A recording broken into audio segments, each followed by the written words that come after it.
Good morning बच्चों, good morning.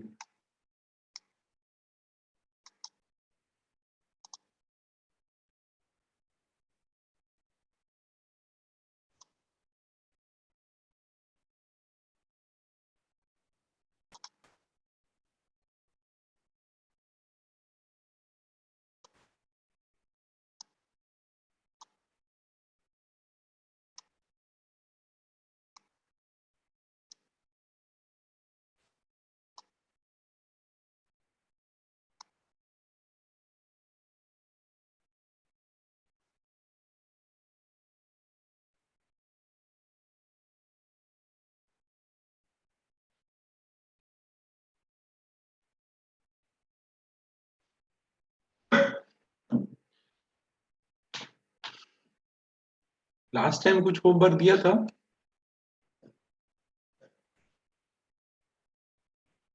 तो दिया भी होगा तो अब वो बाद में डिस्कस करूंगा।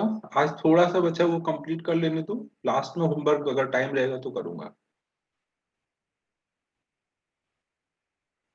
थोड़ा सा ही बचा हुआ है, वो कंप्लीट कर लेते हैं, फिर होमवर्क के डाउट देख लेंगे।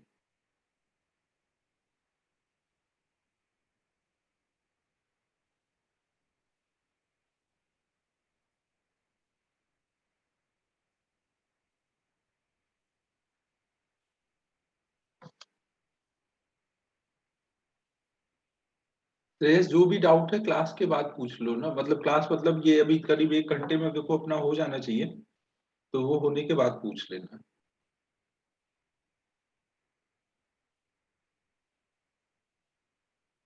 डाउट कितने होंगे टोटल? अगर क्लास के बाद ही करते यार, वही सही रहेगा। क्लास मतलब वो हो जाएगा, 1 घंटे में लगभग हो जाएगा, फिर कर लेंगे। चलो बच्चों, फिर अब ये लास्ट टाइम हम लोग म्यूचुअल इंडक्टेंस कर रहे थे, उसी को कंटिन्यू करते हैं।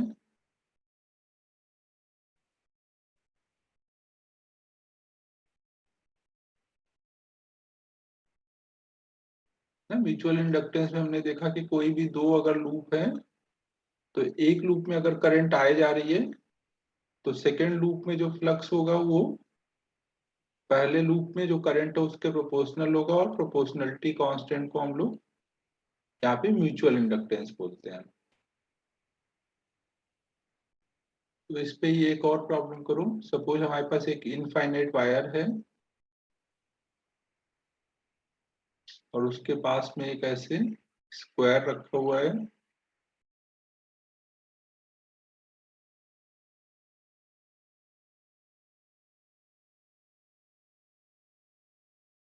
तो इनका हमें म्यूचुअल इंडक्टेंस निकालना है। नहीं, एक स्क्वायर है और उसके पास में एक इनफाइनाइट वायर है। इनफाइनाइट वायर को भी आप लूप मान सकते हो ना, जिसका ये दूसरा वाला टर्मिनल इनफाइनाइट से घूम के ऐसे इनफाइनाइट से ऐसे कनेक्टेड है। बट वो बाकी तीन वायर इनफाइनाइट पे है, तो उनका यहाँ कोई इफेक्ट नहीं आ रहा है ना। समझो बच्चों क्या बोल रहा हूँ?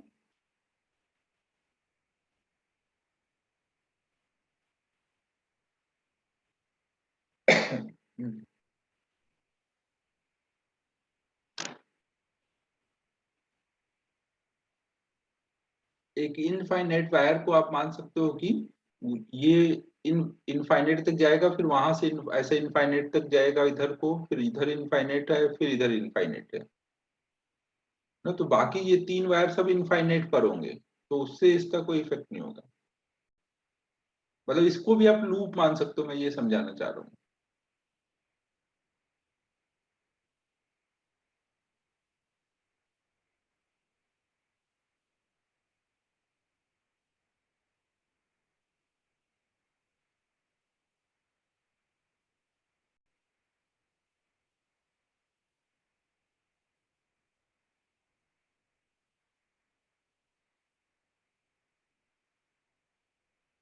आपको केवल इतना पार्ट दिया हुआ है ना, बाकी ये इनफाइनाइट तक जाएगा, फिर इधर इनफाइनाइट तक, फिर इधर इनफाइनाइट और ये इनफाइनाइट ना। तो ये तीन पार्ट इनफाइनाइट पर है। तो इसका यहाँ इफेक्ट नहीं आएगा, इसका इफेक्ट नहीं आएगा, यहाँ इसका इफेक्ट नहीं आएगा ना। इन दोनों का ही रहेगा जो भी रहेगा।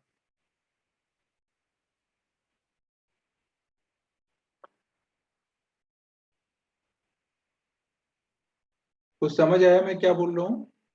अगर नहीं समझ आया तो ये सब छोड़ दो। बस आप इतना बोलो, एक इनफाइनाइट वायर है, एक स्क्वायर लूप है, इनका म्यूचुअल इंडक्टेंस बताना है बस।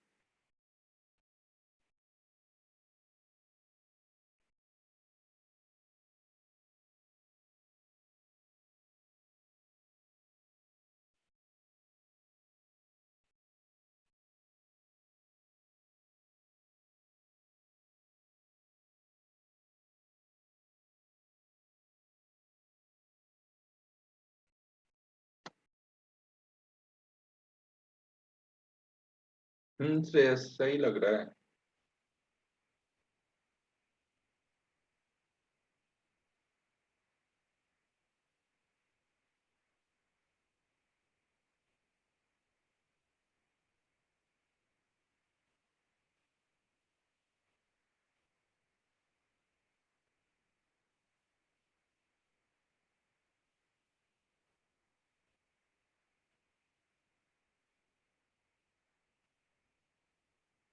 ठीक है बच्चे, बच्चों कर लें। हम लोग क्या करेंगे इसमें, कोई एक में करंट फ्लो कराएंगे और दूसरे में फ्लक्स फाइंड करेंगे। तो दिख रहा है कि भाई इसमें करंट फ्लो करा के इसमें फ्लक्स फाइंड कर सकते हैं। इसमें फ्लो कराओगे तो यहाँ फ्लक्स किस में फाइंड करोगे? इन्फिनिटी तक आपको इसके वजह से हर पॉइंट पे बी लिखना पड़ेगा, वो इजी तो है नहीं लिखना ना। स्क्वायर की वजह से हर पॉइंट पे बी निकालना आसान नहीं है। लेकिन एक करंट कैरिंग इनफाइनाइट वायर की वजह से यहाँ पे हर पॉइंट पे बी लिख सकते हैं। तो हम लोग यहाँ पे आर डिस्टेंस पर एक डी आर थिकनेस का ऐसे एक स्ट्रिप ले लेते हैं। तो इस स्ट्रिप के हर पॉइंट पे हमें बी पता है ना, तो वहां पे फ्लक्स कितना हो जाएगा? वहां पे जो भी बी आएगा, mu not I upon 2 pi R B into ए कितना हो जाएगा? ए इंटू डी आर ना, ये लेंथ इसकी ए है और थिकनेस इसकी डी आर है ना। तो ये उसमें फ्लक्स आ गया। टोटल फ्लक्स निकालने के लिए हम लोग इंटीग्रेट कर लेंगे आर की वैल्यू ए से 2a तक।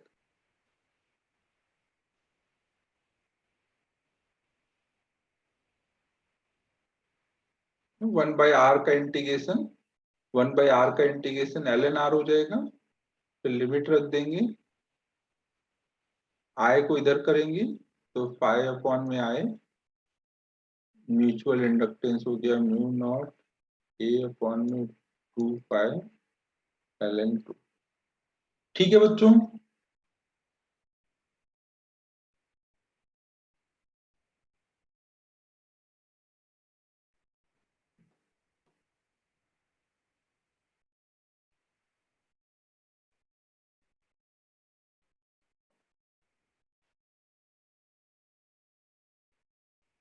नोट कर लो इसको।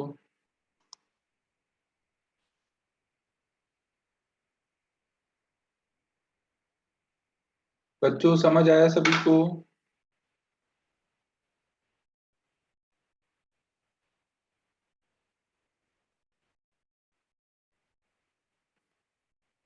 तो देखो ऐसे कितने भी क्वेश्चन पूछे जा सकते हैं, मैंने कुछ क्वेश्चन करा दिए हैं, बाकी अब होमवर्क में दे दूंगा। तो ये म्यूचुअल इंडक्टेंस कंप्लीट हो गया। अब हम लोग नेक्स्ट देख रहे हैं relation between mutual inductance and self inductance.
ये देखो, ये हम लोग अब नेक्स्ट देख रहे हैं। सपोज हमारे पास दो लूप है, इसका सेल्फ इंडक्टेंस L1 है, इसका सेल्फ इंडक्टेंस L2 है, और इनका म्यूचुअल इंडक्टेंस M है। तो हम लोग ये देखने जा रहे हैं कि इनके म्यूचुअल और सेल्फ में क्या रिलेशन है। तो आप ये डिराइव तो वैसे नहीं है अपने सिलेबस का पार्ट, कि जो म्यूचुअल होता है वो प्रोपोर्शनल टू होता है under root of L1 L2। इनके L1 L2 के अंडर रूट के प्रोपोर्शनल होता है। और यहाँ पे एक प्रोपोर्शनलिटी कांस्टेंट आता है के को बोलते हैं कपलिंग फैक्टर।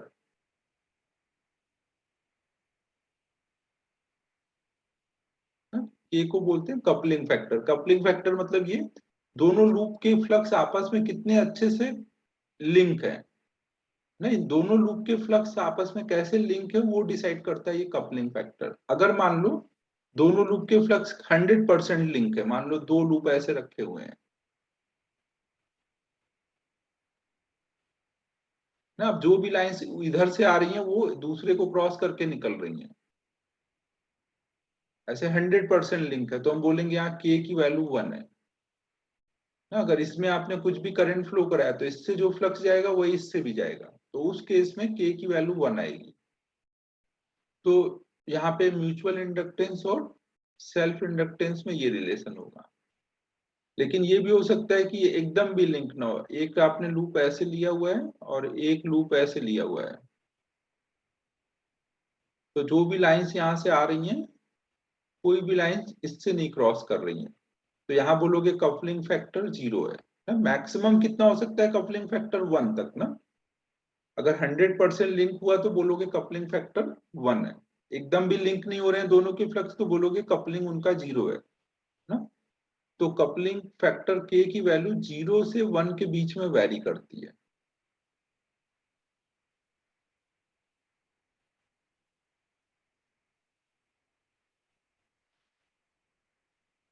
अब देखो, जैसे पीछे आपने दो इंडक्टर लिए थे,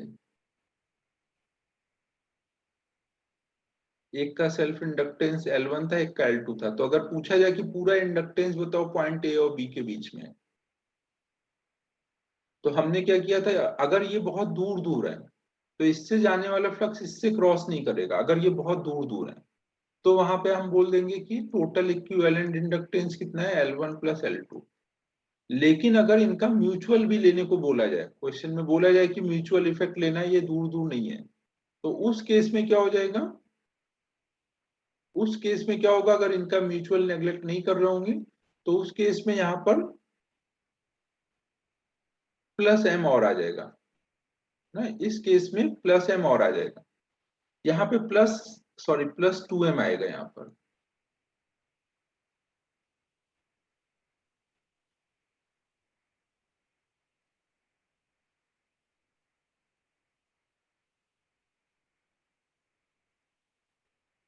अब देखो यहाँ पर, यार एक बार 2m देख लेते हैं, 2m ही होता है, फिर भी मैं एक बार क्रॉस चेक कर लेता हूँ।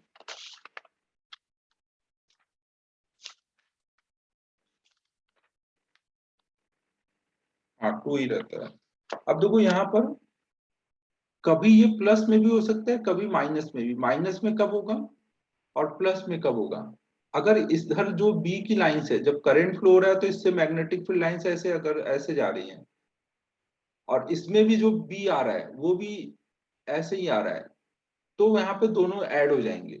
मतलब करंट देखो जो इससे जा रही है वही करंट इससे भी जा रही है, तो दोनों के करंट की वजह से जो बी अगर एक ही डायरेक्शन में आ रहा है तो यहाँ प्लस आता है। लेकिन अगर ऐसी सिचुएशन होती,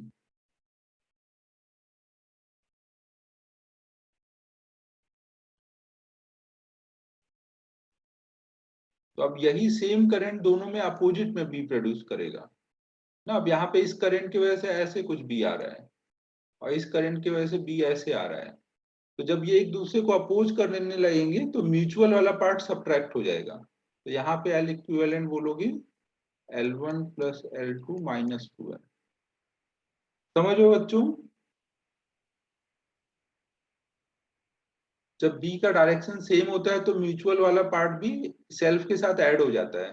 लेकिन अगर इसका भी और इसका भी एक दूसरे को अपोज कर रहे हैं तो म्यूचुअल वाला पार्ट सब्ट्रैक्ट हो जाएगा।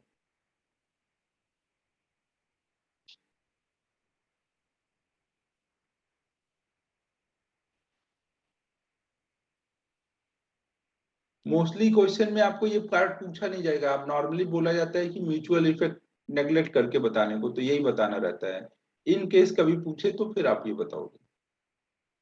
और एम निकालने का तरीका क्या है? रूट L1 L2, के इंटू रूट L1 L2, के इंटू रूट L1 L2, ये हमारा एम निकालने का तरीका है।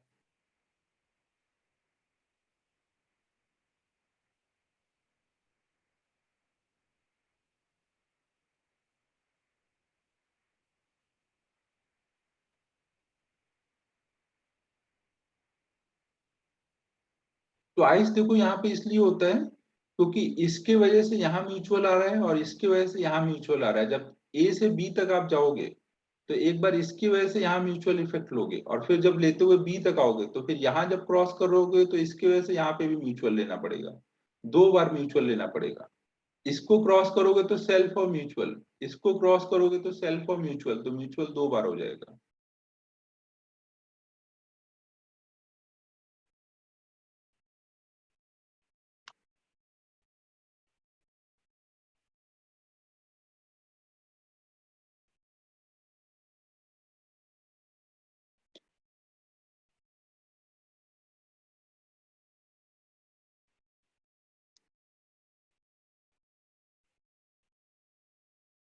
नोट कर लो बच्चों।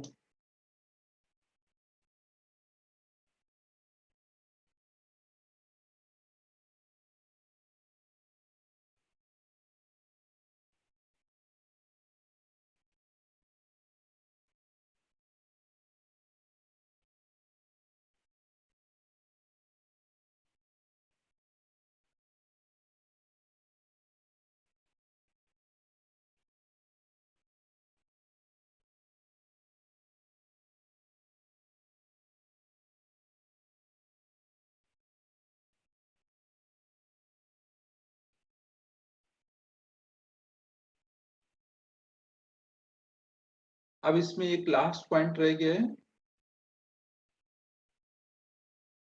तो वो क्वेश्चन ही करना है एक तरह से उसको। तो एक क्वेश्चन करते हैं, बस ये खत्म हो जाएगा, फिर डाउट्स देखेंगे। ध्रुविल कहाँ पे लिख रहे हो?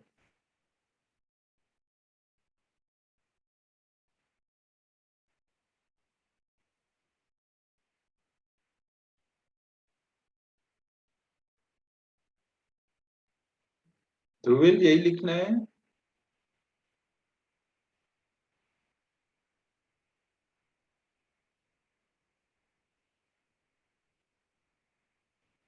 हाँ, लेकिन वो जो एक टॉपिक बचा हुआ है ट्रांसफॉर्मर, वो एसी का पार्ट है, उसमें पढ़ाऊंगा। मुझे लगा इधर पढ़ाना है, बट वो एसी में पढ़ाना है। तो अब बस एलसी ऑसिलेशन ही बचा हुआ है।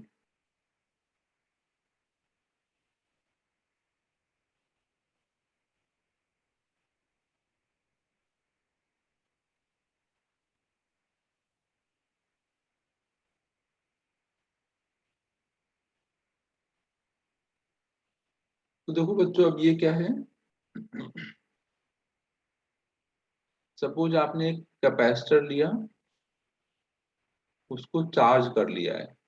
चार्ज करने के बाद इधर प्लस चार्ज है, इधर माइनस चार्ज है, चार्ज की वैल्यू क्यू है, कैपेसिटेंस सी है। और अगर हम इसको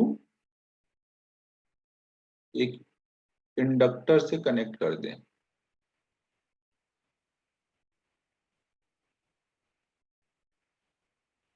ना, और ये हमने कोई स्विच ले रखा है। अब जैसे ही मान लो हमने स्विच को क्लोज किया टाइम जीरो पे, तो स्विच को क्लोज करते ही क्या होगा? ये प्लस चार्ज और माइनस चार्ज है, ये ऐसे कनेक्ट हो गए।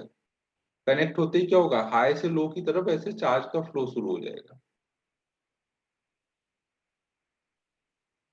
तो ये चार्ज कम होने लगेगा, और करंट शुरू में जीरो था, करंट बढ़ने लगेगा। तो हमें ये बताना है, find charge on capacitor at any time T. और दूसरा, current in inductor at any time t।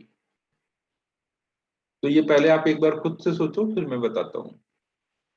एक कैपेसिटर और एक इंडक्टर को आपस में कनेक्ट कर देंगे तो कैसे चार्ज और करंट चेंज होंगे वो हमें निकालना है।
नहीं श्रेयस,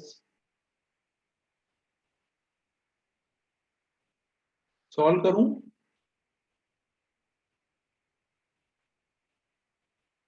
बच्चों सॉल्व करूं?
चलो अब मैं सॉल्व कर रहा हूँ ना। अब आप अपना अगर ट्राई करो तो करते रहो, सुनते भी रहो।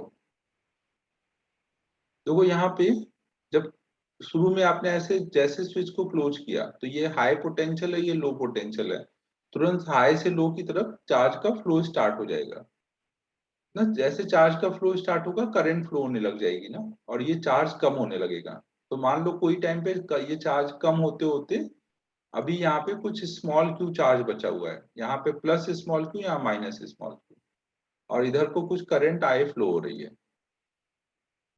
यहाँ पे कुछ करंट ऐसे आए फ्लो हो रही है। तो अगर हम लोग इस टाइम पे इसमें लूप लॉ लगाएं, यहां से मान लो हम चलें और ऐसे घूम के वापस आ जाएं, तो हम क्या लिखेंगे, पहले इधर से इधर जा रहे हैं तो हम लिखेंगे प्लस क्यू बाई सी ना, यहां से इधर को गए हैं। फिर यहाँ पे इंडक्टर क्रॉस कर रहे हैं करंट के डायरेक्शन में, तो लिखेंगे minus L D I by D T.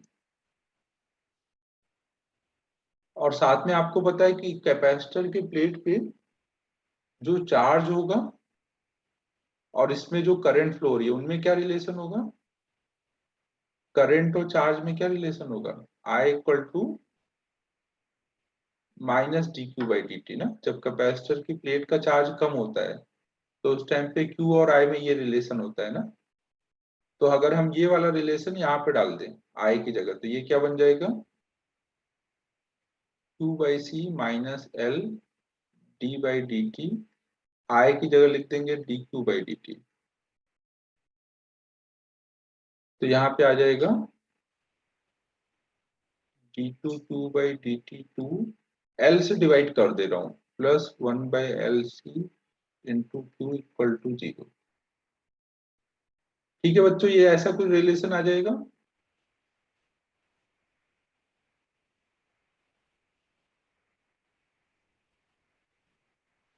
अब देखो आपने एक चीज ये पढ़ी थी एसएचएम में कि अगर D two X by D T to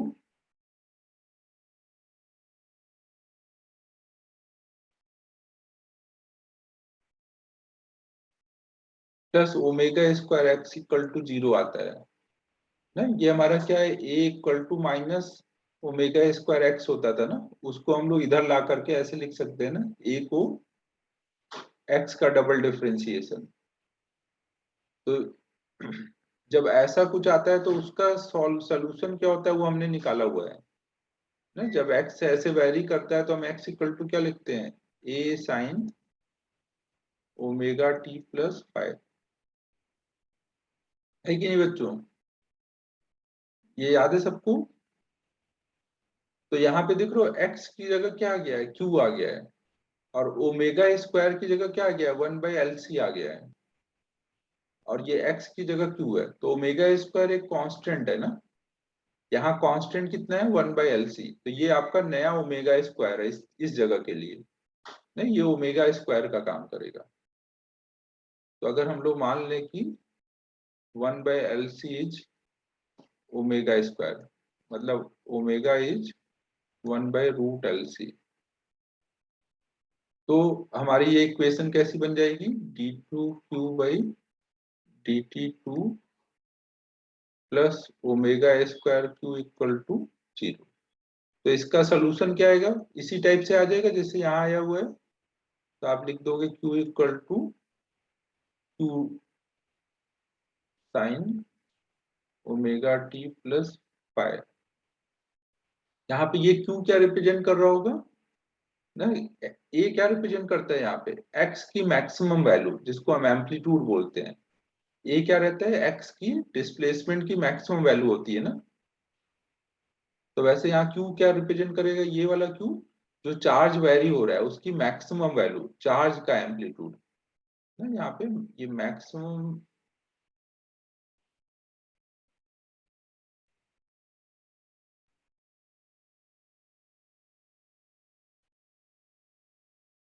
charge on capacitor है।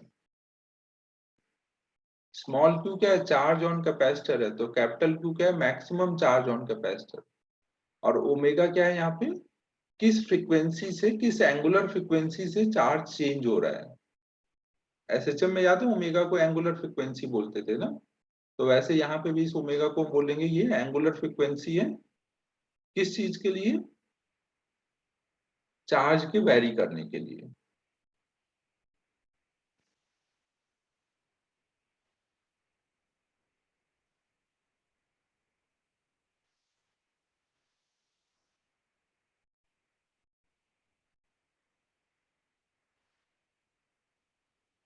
तो अब हमें यहाँ पे फाई की वैल्यू निकालनी है। फाई की वैल्यू आप कैसे निकाल सकते हो? तो आपका ये कहाँ से स्टार्ट हुआ था? जैसे हमने ये स्टार्ट किया जब इस पे चार्ज मैक्सिमम था, वहां से। जब चार्ज मैक्सिमम था हमने वहां से स्टार्ट किया था। तो अगर मैं इस इक्वेशन में टाइम को 0 डालूं तो चार्ज क्या मिलना चाहिए हमें? मैक्सिमम मिलना चाहिए। टाइम 0 डालूंगा तो क्यू की वैल्यू क्या मिलनी चाहिए? जो मैक्सिमम चार्ज लिया था आपने। तो यहाँ पे डाल दो capital Q equal to Q sine time 0 हो गया है 5। तो ये Q equal to Q cut जाएगा, तो इससे आ जाएगा साइन 5 इक्वल टू 1। तो इससे 5 इक्वल टू आ जाएगा 90 डिग्री। मतलब यहाँ पर पाई अगर जैसे एसएचएम में हम निकालते थे ना कहाँ से स्टार्ट हुआ है, वैसे यहाँ कैपेसिटर में कहाँ चार्ज शुरू में कितना था, मैक्सिमम था मिनिमम था, उस हिसाब से यहाँ पर पाई की वैल्यू आएगी इनिशियल पे। तो Q इक्वल टू आ जाएगा Q sine omega T plus pi by 2। मतलब हमारा आ गया Q equal to cos omega T. कुछ समझ आ रहा है बच्चों में क्या बोल रहा हूँ? और अगर Q पता है तो आप करंट निकाल सकते हो, कोई भी टाइम पे सर्किट में करंट कितनी होगी, I equal to minus D Q by D T. D Q by D T इसको डिफ्रेंशिएट करोगे तो Q कॉस थीटा के डिफरेंशिएशन से एक माइनस आएगा और ये माइनस, तो माइनस माइनस प्लस हो जाएंगे।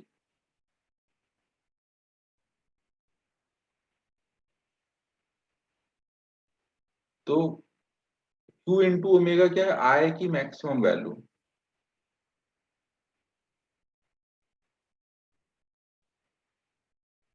अब इसको नोट करो फिर समझाता हूँ कि हो क्या रहा है यहाँ पर। ये सब नोट कर लो फिर समझाता हूँ कि हो क्या रहा है।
ठीक है क्या यहाँ पे?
यार तुम लोग को साथ साथ लिखना रहता है, थोड़ा बहुत छूट जाए तो वो बाद में लिखा करो, तुम लोग तो शुरुआत ही कर रहे हो।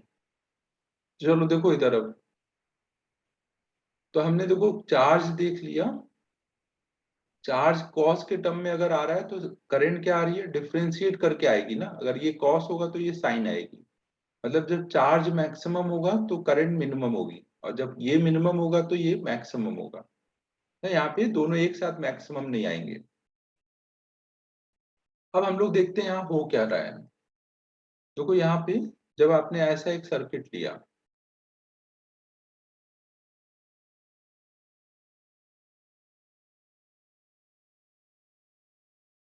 और शुरू में यहाँ पे प्लस क्यू चार्ज है, यहाँ पे अभी शुरू में करंट जीरो है ना, कोई करंट नहीं है। फिर क्या हुआ, यहाँ से चार्ज फ्लो होना स्टार्ट हुआ। जब चार्ज फ्लो होना स्टार्ट होगा तो क्या होगा, ये चार्ज लगातार कम होता जा रहा है। कम होते होते एक टाइम आएगा कि यहाँ पे चार्ज जीरो हो जाएगा, और जब यहाँ चार्ज जीरो होगा तो इधर करंट क्या हो चुकी होगी, जब चार्ज जीरो होगा तो यहाँ करंट मैक्सिमम हो चुकी होगी ना। क्योंकि एक जब मैक्सिमम होता है तो दूसरा मिनिमम होता है। तो यहाँ कितना हो जाएगा, जब यहाँ पे चार्ज जीरो हो गया तो उस टाइम पे यहाँ पे करंट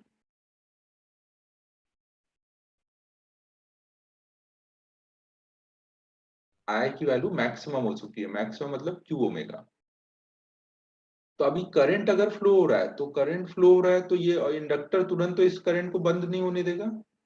यहाँ पे भले ही पोटेंशियल डिफरेंस खत्म हो गया है, लेकिन फिर भी क्या होगा, इंडक्टर फिर भी करंट को भी तुरंत बंद नहीं होने देगा। तो अगर करंट इधर फ्लो हो रही है तो आप करंट के डायरेक्शन में मान सकते हो कि पॉजिटिव चार्ज जा रहा है ना। तो या फिर निगेटिव चार्ज अपोजिट में जा रहा है, तो इसकी वजह से क्या होगा, अगले इंस्टेंट पे अब यहाँ निगेटिव बढ़ने लगेगा, यहाँ पॉजिटिव ना। इलेक्ट्रॉन इधर जा रहे होंगे ना, इलेक्ट्रॉन इधर जा रहे होंगे करंट के अपोजिट, तो यहाँ निगेटिव बढ़ने लगेगा। यहाँ से इलेक्ट्रॉन की कमी हो रही है तो यहाँ पॉजिटिव चार्ज। तो कुछ देर बाद क्या होगा, ये करंट जैसे जैसे देखो इधर को हाई पोटेंशियल होगा, इधर को लो पोटेंशियल, ये करंट क्या होती जाएगी, हाई पोटेंशियल क्या होगा, लो पोटेंशियल की तरफ चार्ज फ्लो कराना चाहेगा ना, तो वो करंट को कम करने लग जाएगा। तो एक टाइम आएगा धीमे धीमे करंट कम होते होते जीरो हो जाएगी। जब यहाँ करंट जीरो होगी तब तक यहाँ चार्ज मैक्सिमम हो चुका होगा, और ये सिचुएशन आ चुके हैं। हाँ ना, तो फिर एक टाइम बाद ये सिचुएशन आ चुकी होगी।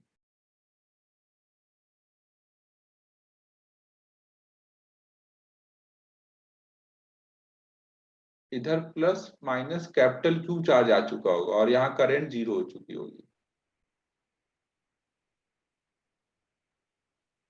हाँ भावेश, वेरी गुड। देखो हम लोगों ने टॉपिक का क्या नाम रखा है, टॉपिक का नाम देखो ऊपर क्या है, एलसी ओसिलेशन। ओसिलेशन मतलब क्या, चलता ही रहेगा। तो अब ये हो गया। अब देखो जैसे शुरू में हमने यहाँ से स्टार्ट किया था, इधर प्लस क्यू था इधर माइनस क्यू, और ऐसे शुरू हुआ करंट।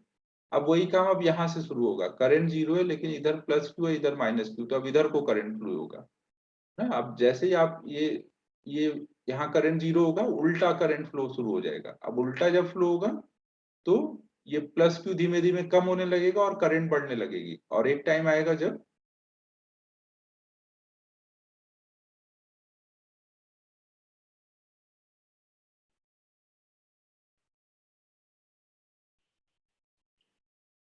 यहाँ पर चार्ज जीरो हो जाएगा और इधर करंट मैक्सिमम हो चुकी होगी।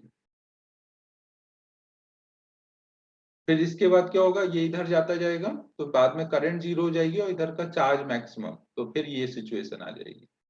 तो यही चलता रहेगा ऐसे बार बार। ठीक है बच्चों, तो कब आप बोलोगे कि एक चार्ज का ओसिलेशन कंप्लीट हो गया, जब जहां से चले थे, जहां से चले थे जब वहीं आ जाएंगे तो एक ओसिलेशन कंप्लीट हो जाएगा। समझो, तो यहां से यहां तक आना अभी वन फोर्थ कंप्लीट हुआ है, तो टाइम कितना लगेगा यहाँ से यहाँ तक आने का टाइम, T/4 ना। ये एक तरह से इस प्लेट का चार्ज देखो, इस प्लेट का चार्ज पहले प्लस क्यू था अब जीरो हो गया, तो ये एक तरह से एक्सट्रीम पोजीशन से मीन पोजीशन पे आ गए हो। फिर अब निगेटिव हो गया तो निगेटिव एक्सट्रीम पे चले गए, तो यहाँ तक टाइम टोटल कितना हो चुका होगा, T/2। फिर माइनस से फिर वापस जीरो पे आए तो फिर टाइम कितना हो जाएगा, 3t/4 और यहाँ आते आते फिर पूरा टाइम हर एक में t/4 टाइम लग रहा है।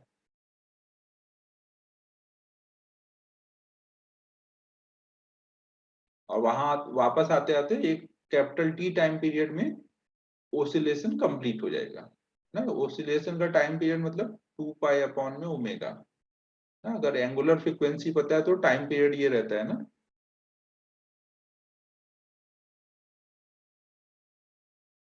कुछ समझ आ रहा है मैं क्या बोल रहा हूँ?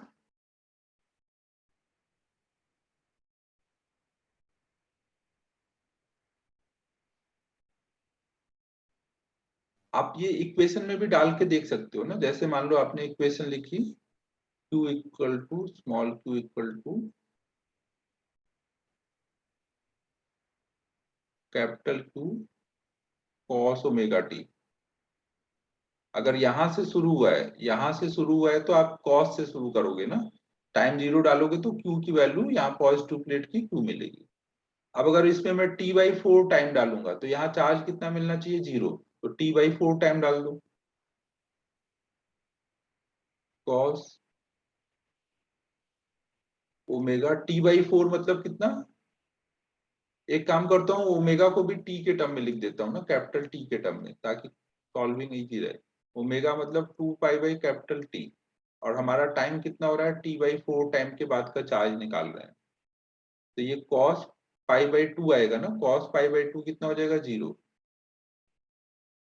ना। तो t/4 टाइम बाद ये कितना हो चुका है? 0। तो यही चीज यहाँ पे दिख रही है।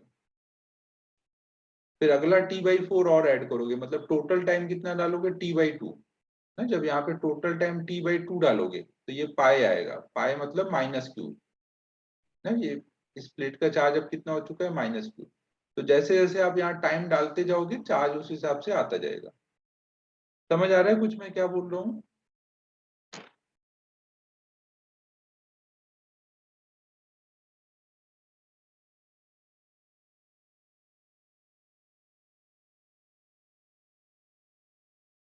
तो यहाँ पे इसलिए इसको हमने नाम क्या दिया? LC oscillation. एलसी ओसिलेशन क्यों? क्योंकि यहाँ पे एल और सी के बीच में ओसिलेशन चल रहा है। चार्ज करंट में कन्वर्ट हो रहा है, फिर करंट चार्ज में, फिर चार्ज करंट में, करंट चार्ज में, ऐसे ही चलता जा रहा है।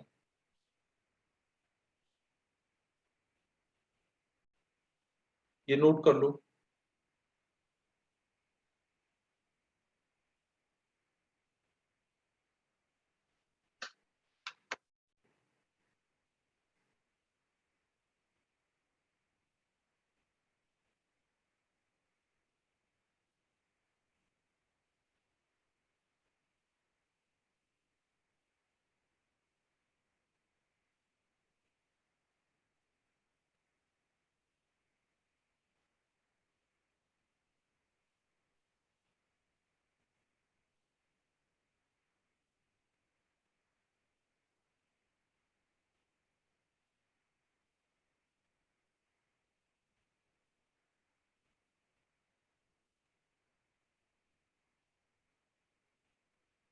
ये जो टाइम लिखा हुआ है वो यहाँ से यहाँ तक का टाइम है। ये टाइम यहाँ से यहाँ तक का है और ये वाला टाइम पूरा यहाँ से लेके यहाँ तक का है ना। जब कैपिटल ये t इक्वल टू लिखा है मतलब स्टॉप वॉच का टाइम है, तो पूरा वो स्टार्टिंग से है। स्टॉप वॉच में टाइम शुरू में कितना था? 0। यहाँ आते आते t/4, यहाँ आते आते t/2, यहाँ आते आते 3t/4, फिर वापस आते आते फिर से टाइम कितना हो जाएगा? Capital T. और ये टाइम केवल दो स्टेप के बीच का टाइम है।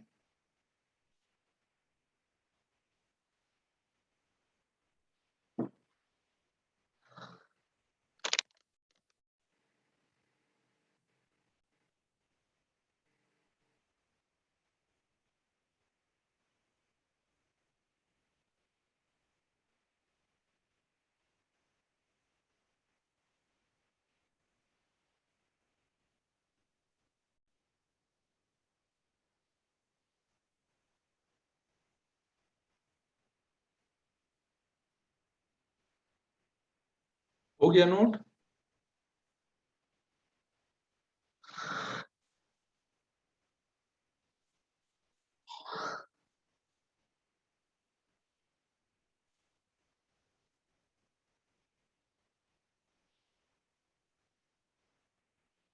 अब देखो, अगर मैं यहाँ पे एनर्जी सोचूं तो यहाँ पे अभी कौन सी एनर्जी स्टोर है शुरू में? Q² by 2C electrical energy. और मैग्नेटिक एनर्जी अभी कितनी है? मैग्नेटिक एनर्जी यहाँ कितनी है? करंट अभी शुरू में 0 है ना, तो 0 है। फिर जब यहाँ पे आओगे तो आप क्या देखोगे? इलेक्ट्रिकल एनर्जी 0 हो चुकी है और सारी की सारी एनर्जी किस में कन्वर्ट हो चुकी है? मैग्नेटिक एनर्जी में ना। ½ Li²। मैग्नेटिक एनर्जी कितनी होती है? ½ Li²। और तो यहाँ पे क्या हो रहा है? इलेक्ट्रिकल से मैग्नेटिक हुआ, फिर वापस मैग्नेटिक से इलेक्ट्रिकल हुआ, फिर वापस इलेक्ट्रिकल से मैग्नेटिक हुआ, तो ऐसे चेंज होता जा रहा है। और कोई भी टाइम पर टोटल एनर्जी जो होगी Q² by 2C, मान लो कोई टाइम पे अभी ये मैक्सिमम नहीं है और करंट भी अपने मैक्सिमम पे नहीं है, तो ये सम हमेशा कांस्टेंट रहेगा। दोनों में मिला के एनर्जी का सम हमेशा कांस्टेंट रहेगा। जब रेसिस्टर होता है तभी एनर्जी का लॉस होता है ना। अगर रेसिस्टर नहीं है तो बस इससे एनर्जी इधर आएगी या इससे उधर जाएगी, लेकिन टोटल सम हमेशा कांस्टेंट रहेगा। अगर मैं इसको डिफरेंशिएट कर दूं तो इससे मैं इस इक्वेशन पे पहुंच जाऊंगा। ये जो इक्वेशन लिखी थी ना किरचॉफ लॉ लगा के, ये इक्वेशन आप ऐसे डिफरेंशिएट करके भी निकाल सकते हो। इसको डिफरेंशिएट करो, देखो क्या आ जाएगा। Q² का डिफरेंशिएशन टाइम के रिस्पेक्ट में, तो 2 बाहर आएगा और इधर आ जाएगा 2Q इंटू dQ/dt। यहाँ पे ½ L बाहर आएगा, I² का 2I इंटू di/dt।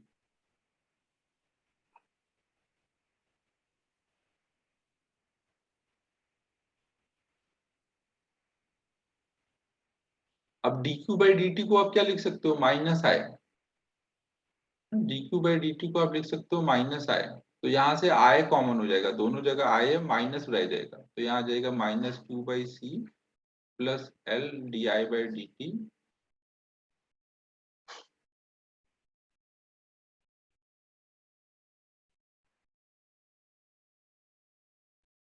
तो ऊपर देखो, जब किरचॉफ लॉ लगा के आपने निकाला था तो यही इक्वेशन आई थी ना। माइनस को इधर कर दो तो वही चीज बन जाएगी, Q/C minus L di/dt equal to 0 ना। टोटल एनर्जी कंजर्व है, तो वो भी यूज कर सकते हो प्रॉब्लम सॉल्विंग में।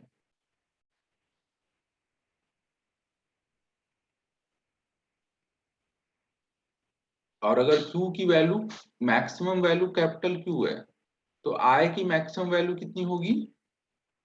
वो निकालने के लिए आप यहाँ पे ये सोच सकते हो कि जब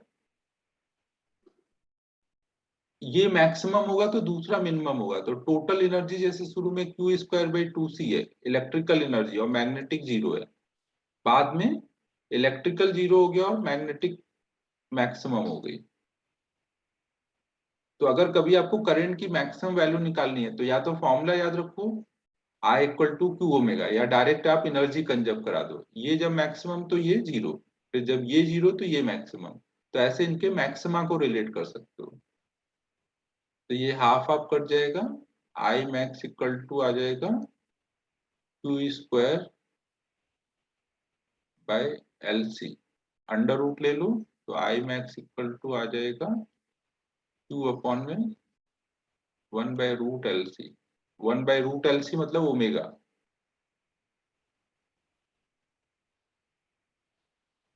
समझो बच्चों, आप ऐसे एनर्जी कंजर्वेशन यूज करके भी प्रॉब्लम सॉल्व कर सकते हो।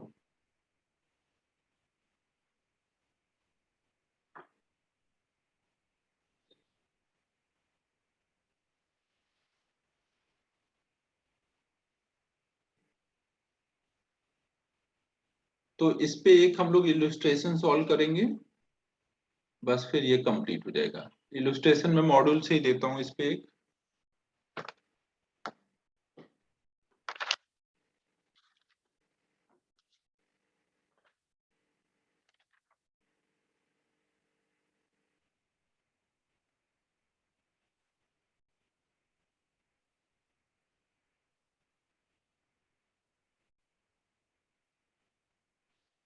यहां से लिखना होगा ना। हाँ, ये सब एडवांस का ही टॉपिक है।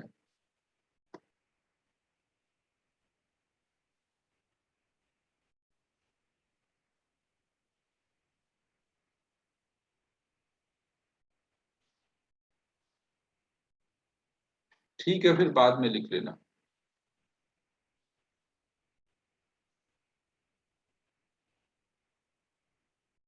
इलस्ट्रेशन 33 ट्राई करो। देखो इलस्ट्रेशन 33 में क्या दिया है क्वेश्चन में बता देता हूँ। कोई एलसी सर्किट है, एलसी सर्किट में एल की वैल्यू दी हुई है 40 मिली हेनरी, सी की वैल्यू दी हुई है 20 माइक्रोफैरेड, और maximum potential difference across capacitor, capacitor के क्रॉस जो वी आएगा उसकी मैक्सिमम वैल्यू दी हुई है 80 वोल्ट। तो हमें बताना है part A, maximum charge on C, angular frequency of oscillation omega, find the maximum current I max, और टोटल एनर्जी यहाँ कितनी है। ठीक है बच्चों, ये सब क्वेश्चन में दिया हुआ है ना, एकदम सिंपल क्वेश्चन है, कर लो।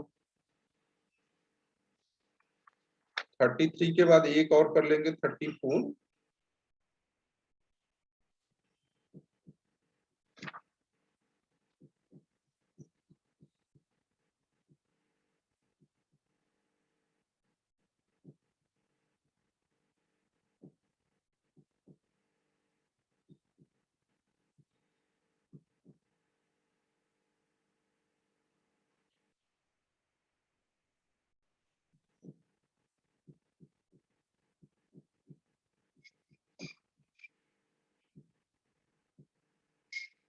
तो अब देख लो, जैसे पहले पार्ट में बोला गया कैपेसिटर पे मैक्सिमम चार्ज कितना होगा, तो कैपेसिटर का चार्ज और उसका वोल्टेज डिफरेंस क्या होता है, Q इक्वल टू CV।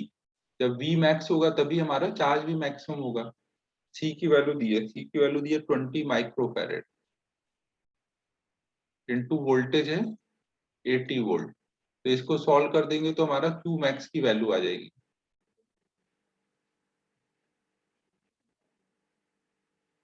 ना, इसको सॉल्व कर लेंगे तो हमारा Q की वैल्यू आ जाएगी। तो ये कितना आ जा रहा है,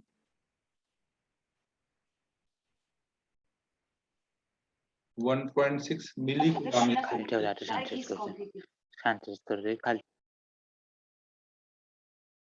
कौन था ये?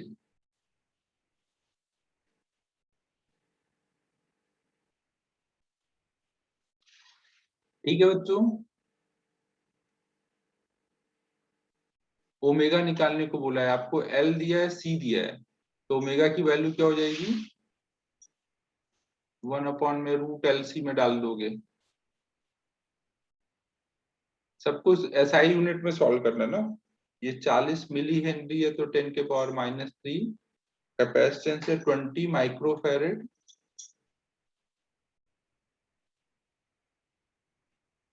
अब ये देख लो, तो ओमेगा का यूनिट क्या आता है, रेडियन पर सेकेंड, तो वैसे आ जाएगा ये फिर।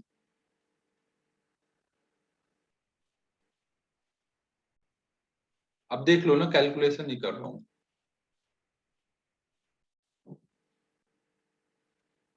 फिर है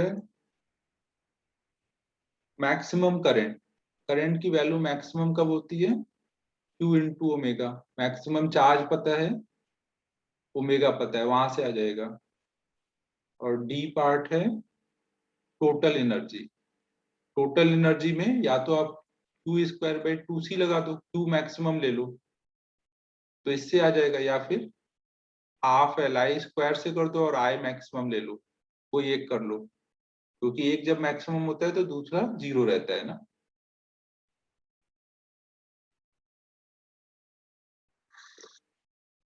ठीक है बच्चों,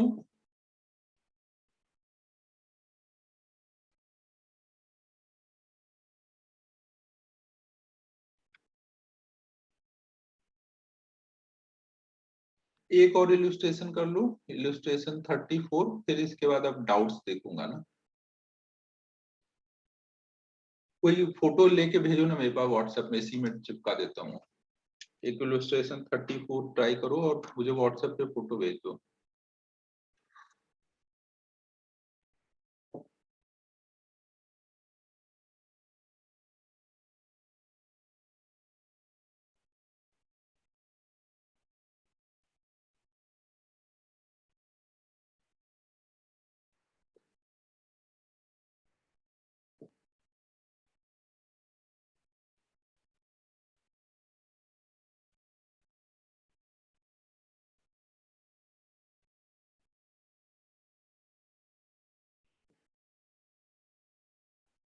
श्रेयस ने भेज दिया है ना, तो आप जाने दो, आप और मत भेजना कोई।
कहाँ से लिखना है?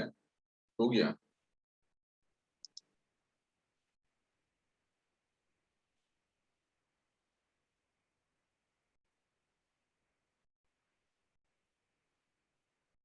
अरे यार, ये तो व्हाट्सएप पे कंप्यूटर पे खुल ही नहीं रहा है।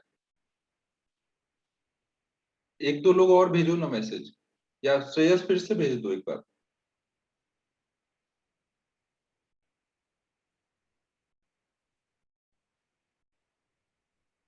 या जाने दो, हो गया हो गया।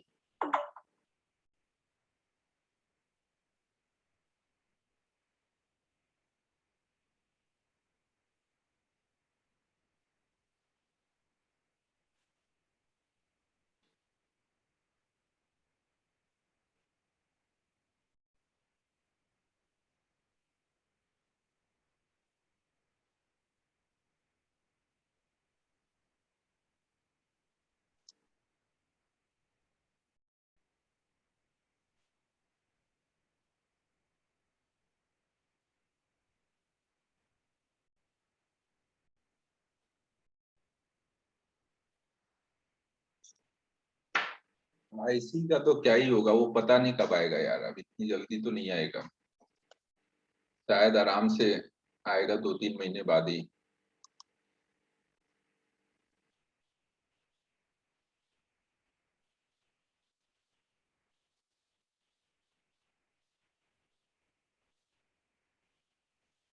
दिवाली पे क्यों पहलेगा ओम पटोले?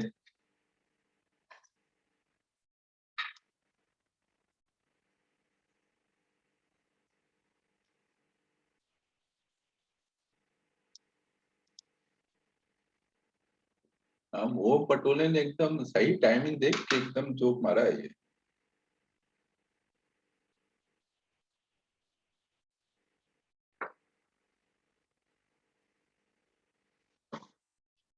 बच्चों को क्वेश्चन पढ़ लिया होगा सबने, क्वेश्चन मैं समझाऊं?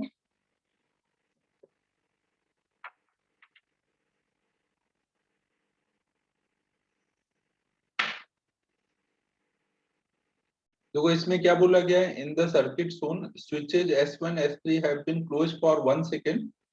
S1 और S3 दोनों को हमने 1 सेकेंड के लिए क्लोज रखा है, एंड S2 को ओपन रखा है ना। तो ये मतलब चार्ज हो रहा है, और ये भी करंट के फॉर्म में चार्ज हो रहा है। Just after 1 second is over, switch S2 is closed and S1 S3 are open ना। फिर जैसे ये और ये दोनों 1 सेकेंड हुआ, दोनों को ओपन कर दिया और इसको क्लोज कर दिया, मतलब यहाँ कुछ करंट आ चुकी है और यहाँ कुछ चार्ज आ चुका है, और इन दोनों को आपस में कनेक्ट कर दिया है। इसको सर्किट से हटा दिया ना, बैटरी से डिस्कनेक्ट कर दिया। So find after that instant maximum current in the circuit containing inductor and capacitor only.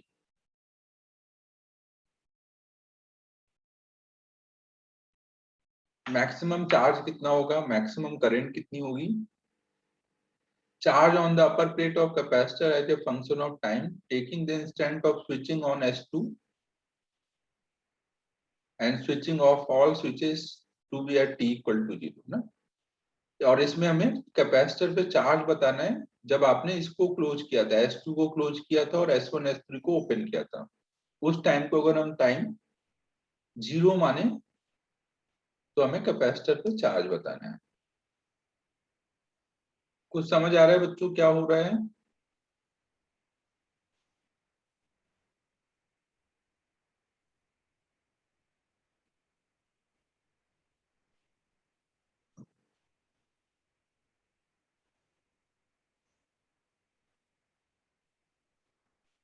मैं करूं या तुम लोग ट्राई कर रहे हो?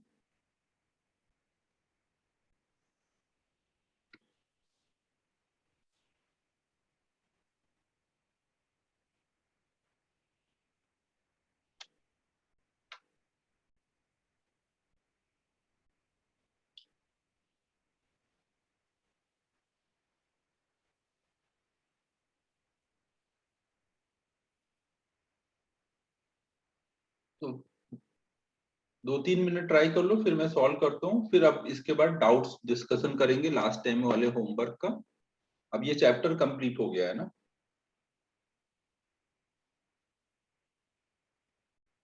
नेक्स्ट क्लास से हम लोग ऑल्टरनेटिंग करंट स्टार्ट करेंगे, AC। हाँ रजत, ये आएगा। ये तो सिंपल है यार, LC ऑसिलेशन, इसमें तो क्या ही है, सिंपल ही क्वेश्चन आएंगे। आज का जितना पढ़ा है वो सब रिवाइज कर लेना।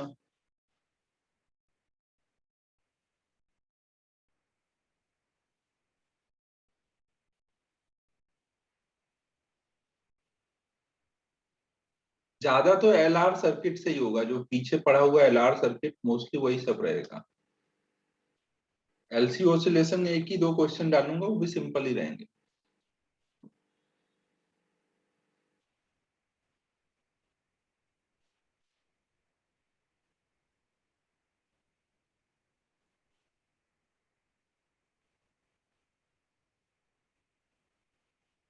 नहीं नहीं भावेश, डालने दो भाई।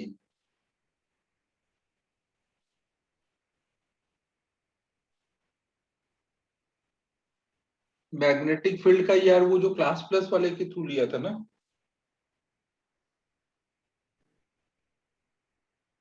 वो एक्चुअली ऐप में ही आता है। AC तो टोटल 3 लेक्चर का टॉपिक है, AC जल्दी खत्म हो जाता है। 3 उसको बहुत आराम से करेंगे तो 4 लेक्चर, मतलब एक वीक में AC खत्म हो जाएगा अगले वीक।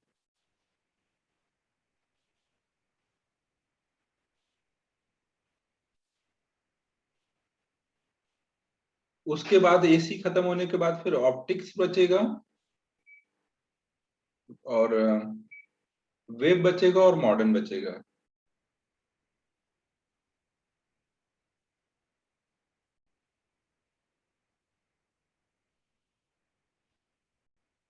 लास्ट में तो ऐसे ही होता है भावेश।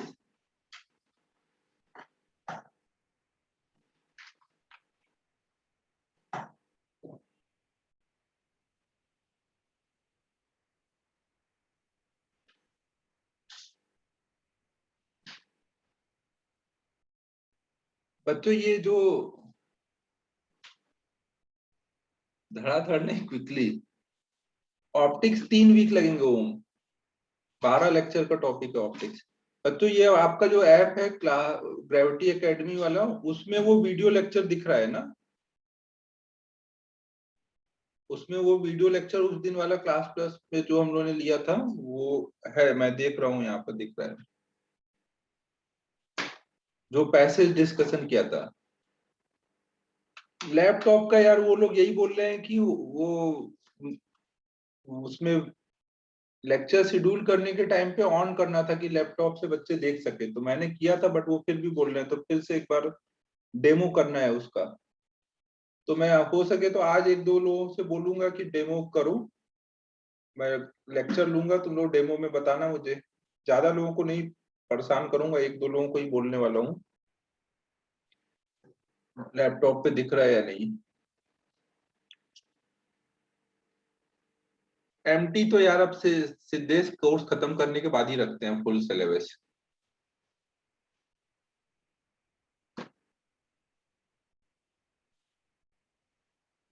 अभी देखो जो टॉपिक बचा होगा, 1 वीक है एसी के लिए, 3 वीक लगेंगे ऑप्टिक्स के लिए, 2 वीक लगेंगे वेब के लिए। तो इसको मैं थोड़ा आराम से ही पढ़ाऊंगा, तो 1 वीक एक्स्ट्रा पढ़ाऊंगा, 3 वीक इसको पढ़ाऊंगा और 2 वीक लगेंगे मॉडर्न।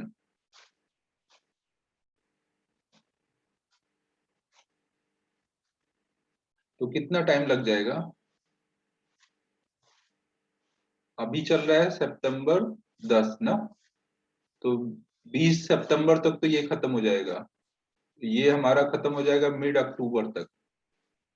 मिड अक्टूबर, हाँ मिड नवंबर, नवंबर 3rd वीक या 4th नवंबर एंड तक खत्म हो जाएगा।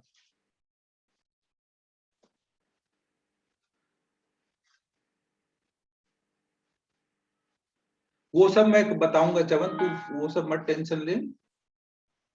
यूनिट टेस्ट एक्चुअली ऑनलाइन होने वाला है ना। हाँ वो मैं बताना रह गया, यूनिट टेस्ट तुम लोग को ऑनलाइन होगा। अब मैं कॉपी चेकिंग के लिए बुलाने वाला हूँ ना, उनके चक्कर में अब टाइम वेस्ट नहीं होगा यार। नैनेस में इसी ऑर्डर में पढ़ाऊंगा जैसे मैंने लिखा हुआ है। हाँ घर से ही होगा यूनिट टेस्ट, वो गूगल क्लासरूम वगैरह क्या रहता है उसके थ्रू।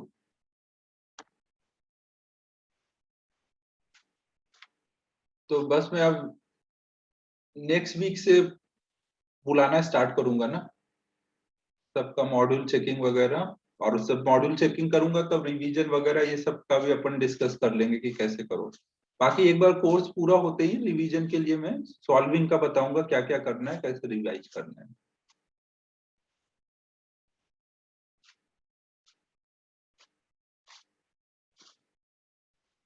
यूनिट टेस्ट शायद इस मंथ के एंड में है। यूनिट टेस्ट इस मंथ के एंड में या नेक्स्ट मंथ के मिड में होगा।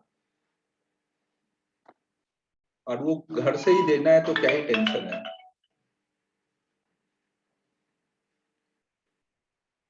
प्रैक्टिकल का यार ये सब तो पंकज सर से ही पूछो, मुझे कहाँ पता होगा प्रैक्टिकल का।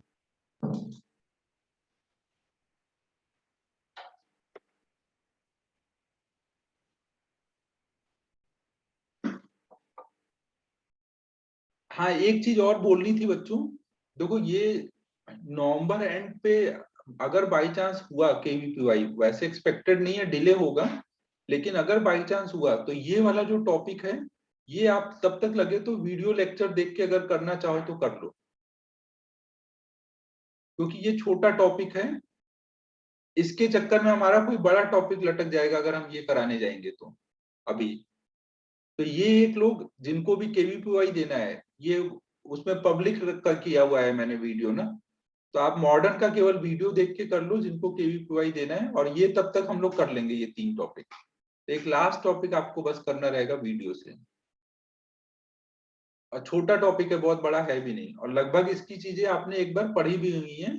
Atomic structure, Bohr model, photo electric effect, nucleus, radio activity, ये सब एक बार पढ़ा है, तो वीडियो देख करके भी कर सकते हो ना, एकदम नया टॉपिक नहीं है।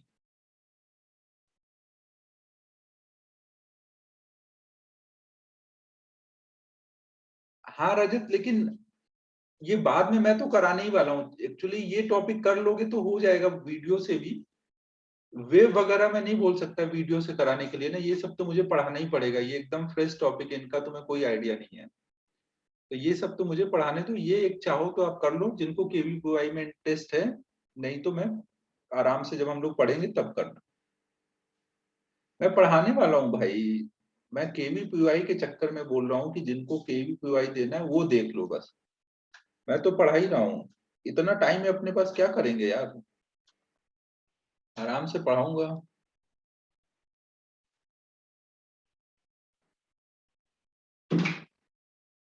चलो बच्चों, अब हम लोग ये क्वेश्चन सॉल्व करते हैं ना।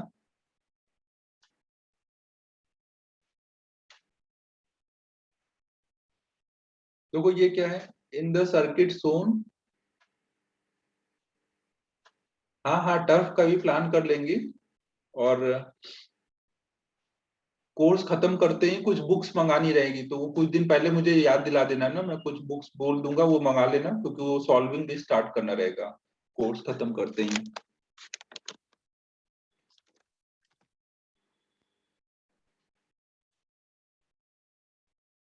तो अब देखो बच्चों, हम लोग यहाँ पे कोर्स खत्म होने पे खुश नहीं होना है। कोर्स खत्म होने के बाद तुम लोग का काम बढ़ाने वाला हूं मैं। तो अब देखो यहाँ पर फर्स्ट अटेम्प्ट तुम्हारा फेब में, मान के चलो फेब में होगा।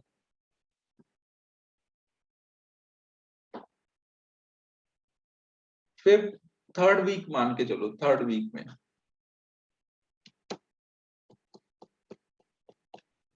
बट तब तक बहुत हो चुका होगा, रिवीजन वगैरह सब हो जाएगा।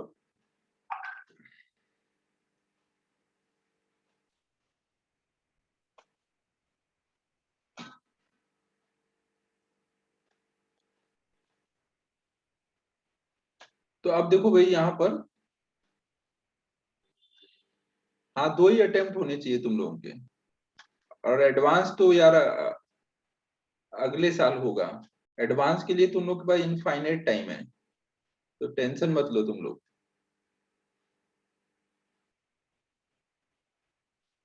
चलो हम लोग ये सॉल्व करते हैं। देखो जब आप इस स्विच को क्लोज करोगे तो यहाँ पे क्या होगा, एलआर सर्किट कंप्लीट हो जाएगा। और इसको क्लोज करोगे तो आरसी सर्किट कंप्लीट हो जाएगा। इसकी चार्जिंग शुरू हो जाएगी, यहाँ ग्रोथ ऑफ करंट शुरू हो जाएगा। तो 1 सेकेंड बाद यहाँ पे कितना करंट आ चुका होगा वो निकाल लोगे। और यहाँ पे अगर आप टाइम कांस्टेंट निकालोगे तो वो क्या आएगा, एल बाई आर ना। एल और आर दोनों 1 दिए हैं। देख लो, एल और आर दोनों 1 दिए हैं, तो इसका मतलब टाइम कांस्टेंट कितना है, 1 सेकेंड। तो आपको एक टाइम कांस्टेंट के बाद का करंट निकाल लेना है कितना होगा। और ऐसे दूसरे वाले आरसी सर्किट का भी टाइम कांस्टेंट कितना होगा, 1 इंटू 1, 1 सेकेंड। तो इसका मतलब इसमें जो मैक्सिमम करंट आना है उसका 63% करंट आ चुका है। इसमें जो मैक्सिमम चार्ज आना है उसका 63% आ चुका है। मैक्सिमम चार्ज कितना आएगा, Q इक्वल टू CV लगाओगे। नहीं, मैक्सिमम चार्ज के टाइम पर क्या होगा, यहाँ करंट 0 हो जाएगी, तो जितना यहाँ का वोल्टेज है सब इसको मिल जाएगा ना। याद है बच्चों, मैक्सिमम चार्ज के टाइम पर सारा का सारा वोल्टेज इसको मिल जाता है। तो Q इक्वल टू CV लगाओ और उसका 63% ले लो। तो Q मैक्स कितना हो रखा है, कैपेसिटर पे चार्ज कितना हो रखा है स्टार्टिंग में, initial charge, Q equal to CV। C हमारा 1 है और V भी 1 है, और इसका 63% इंटू 0.63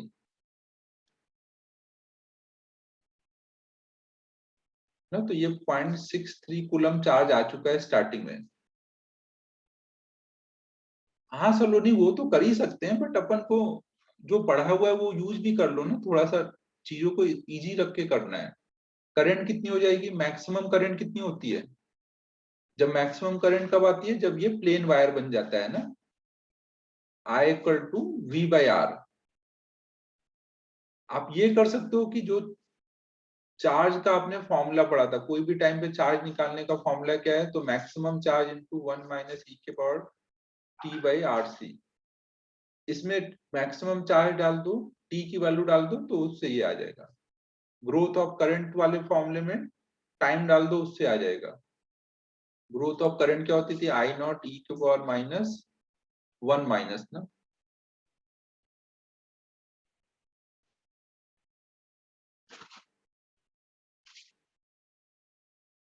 इसमें डाल दो ना, या फिर डायरेक्ट भी कर सकते हो। V हमारा 1 है, R हमारा 1 है, मैक्सिमम करंट इतनी है और इसका 63% ना। यहाँ टाइम डालोगे तो ये 0.37 आएगा, माइनस करोगे तो वही वही चीज हम लोग डायरेक्ट लिख ले रहे हैं।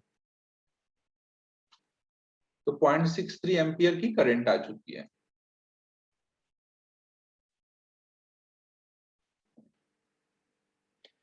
अरे सोल्यूशन दिया है बट हम लोग तो सीख रहे हैं ना भाई, सोल्यूशन से सब लोग कर लेते तो फिर मेरी क्या जरूरत रहती। अब देखो बच्चों यहाँ पर आपने क्या किया, अब इंडक्टर और कैपेसिटर को आपस में कनेक्ट कर दिया। अभी इसमें करंट कितनी फ्लो हो रही थी, ऐसे करंट आ रही थी इधर से, और करंट की वैल्यू कितनी थी 0.63, और इधर यहाँ प्लस माइनस चार्ज आ चुका था, चार्ज कितना आ चुका था 0.63 कूलम। ठीक है, तो अब क्या होगा, ये और इधर को करंट फ्लो कराना चाहेगा, ये हाई वोल्टेज है ये लो वोल्टेज, तो करंट और बढ़ती जाएगी, और जब ये चार्ज जीरो हो जाएगा तब करंट मैक्सिमम हो जाएगी ना। समझ लो बच्चों, जब ये चार्ज जीरो होगा तो यहाँ पे करंट मैक्सिमम हो जाएगी। तो आप बोल सकते हो एनर्जी कंजर्वेशन से। इनिशियल एनर्जी कितनी है 0.63 क्यू स्क्वायर बाई 2c, नहीं ये क्यू स्क्वायर बाई 2c लगा है, plus half L I square, ये शुरू में एनर्जी थी, और बाद में जब ये मैक्सिमम हो चुका होगा तब एनर्जी कितनी होगी हाफ एल आई स्क्वायर। तो इसको सॉल्व करोगे तो आई की मैक्सिमम वैल्यू मिलेगी, और अगर इसी पार्ट को इक्वेट कर दोगे क्यू स्क्वायर बाई 2c से, तो उससे क्यू की मैक्सिमम वैल्यू मिल जाएगी। समझ आ रहा है बच्चों, टोटल एनर्जी आपने लिख ली, उसको जब करंट के टर्म में लिखोगे तो करंट की मैक्सिमम वैल्यू मिलेगी, चार्ज के टर्म में लिखोगे तो चार्ज की मैक्सिमम वैल्यू मिलेगी।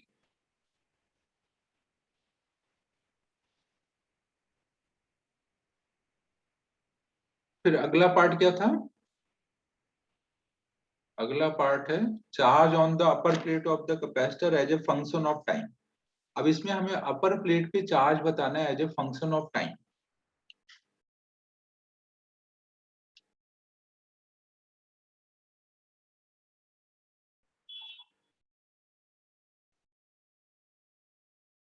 तो हम लोग क्या करेंगे, चार्ज निकालने का तरीका क्या है, कैपेसिटर पे चार्ज निकालते हैं तो कुछ ऐसा आता है ना, Q equal to capital Q maximum charge into sine omega T plus five, ये एक्सप्रेशन बनेगा ना जब चार्ज निकालने जाओगे तो।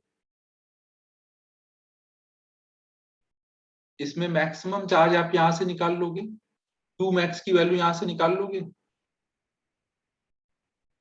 वो यहां डाल दोगे, ओमेगा की वैल्यू निकाल लोगे फॉर्मूले से, एल दिया है सी दिया है तो ओमेगा आ जाएगा। अब आपको टाइम जीरो पे चार्ज पता था, टाइम जीरो पे चार्ज कितना था आपको वो पता है,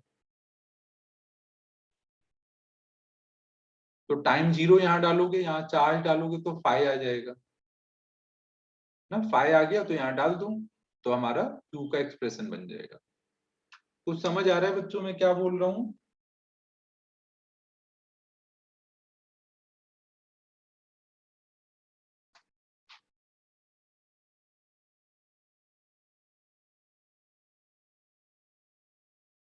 सॉल्व नहीं कर रहा हूँ, मॉड्यूल में सॉल्व है, मैंने तरीका बता दिया है, आप खुद से सॉल्व कर लेना।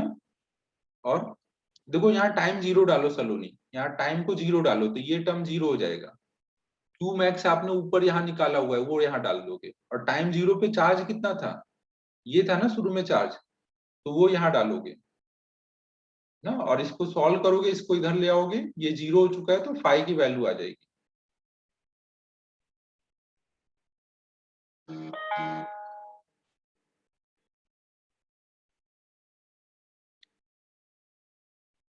निकाल दूं क्या मैं, फाइव वैल्यू डालनी है बस इसमें, क्यू मैक्स नहीं निकाला इसलिए मैंने यहाँ पे भी सॉल्व नहीं किया पूरा।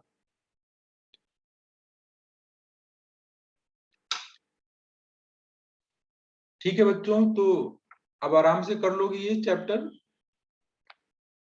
अब इसमें डाउट्स बताओ।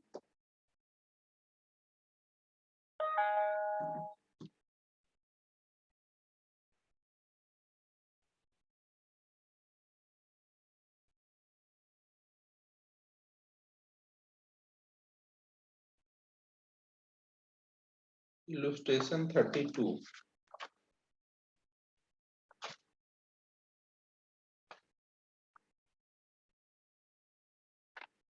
यार इस साल तो सब, अभी सीईटी तो इस साल का अभी तक नहीं हो पाया, सितंबर आ चुका है, अक्टूबर में शायद होने, सितंबर में ही होने का था शायद। बिट सीईटी सब बहुत लेट होगा, तुम लोग टेंशन नहीं लो, बहुत टाइम लगेगा।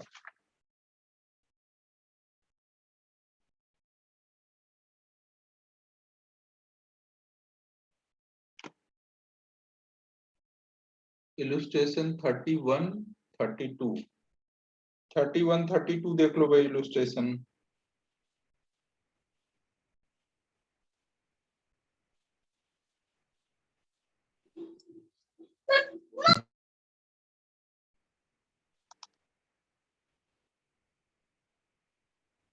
यार ये डरा डरा के लोग भाग जा रहे हैं, ये क्या है?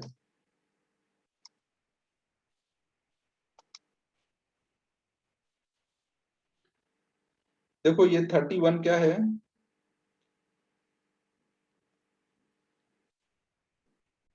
एक ऐसे आपको बैटरी दी हुई है,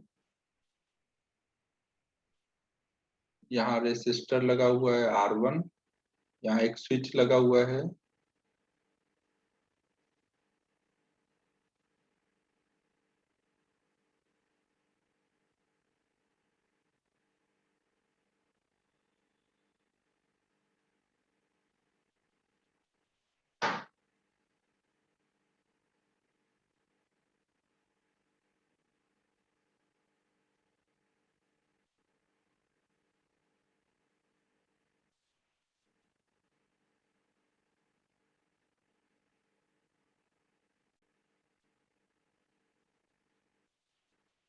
ये 100 वोल्ट की बैटरी है, ये 10 ओम का रेसिस्टर है, ये 20 ओम का रेसिस्टर है, ये 30 ओम का रेसिस्टर है, और ये एल की वैल्यू 2 हेनरी है। तो हमें बताना है I1 I2 की वैल्यू ना, यहाँ से जो करंट आ रही है उसको I1 बोला गया, और यहाँ से जो करंट आ रही है वो I2 बोला गया है। कब का ये पूछा गया है? Immediately after switch is close. अच्छा, इमीडिएटली बोला गया पहले पार्ट में, जैसे टाइम स्विच क्लोज किया टाइम 0 पर। तो इसमें कौन सा पार्ट बोला है? सी वाला ना, immediately after switch SW is open.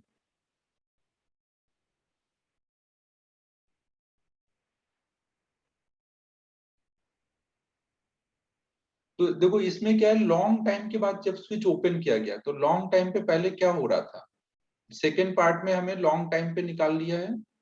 Third part में बोला गया है कि जब लॉन्ग टाइम हो गया फिर हमने स्विच ओपन किया तो क्या करंट फ्लो होगी।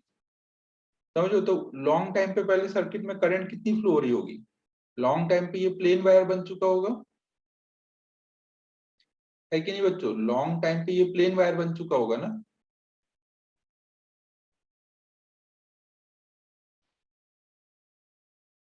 तो प्लेन वायर बन चुका होगा, तो ये दोनों, बी पार्ट का आंसर डायरेक्ट यूज कर लूं क्या? बी पार्ट का आंसर, अच्छा इन्होंने तो सिंबल में ही सॉल्व किया है, तो अपन सॉल्व ही कर लेते हैं। 20 और 30 पैरेलल में, 20 और 30 पैरेलल में तो कितना आ जाएगा? और वो 10 के साथ ये, तो लॉन्ग टाइम पर आर इक्विवेलेंट निकालेंगे, तो 10 प्लस R1 R2 और R1 प्लस R2, ये कितना आ जाएगा? 10 प्लस 6/5। लॉन्ग टाइम बाद ये आर इक्विवेलेंट है।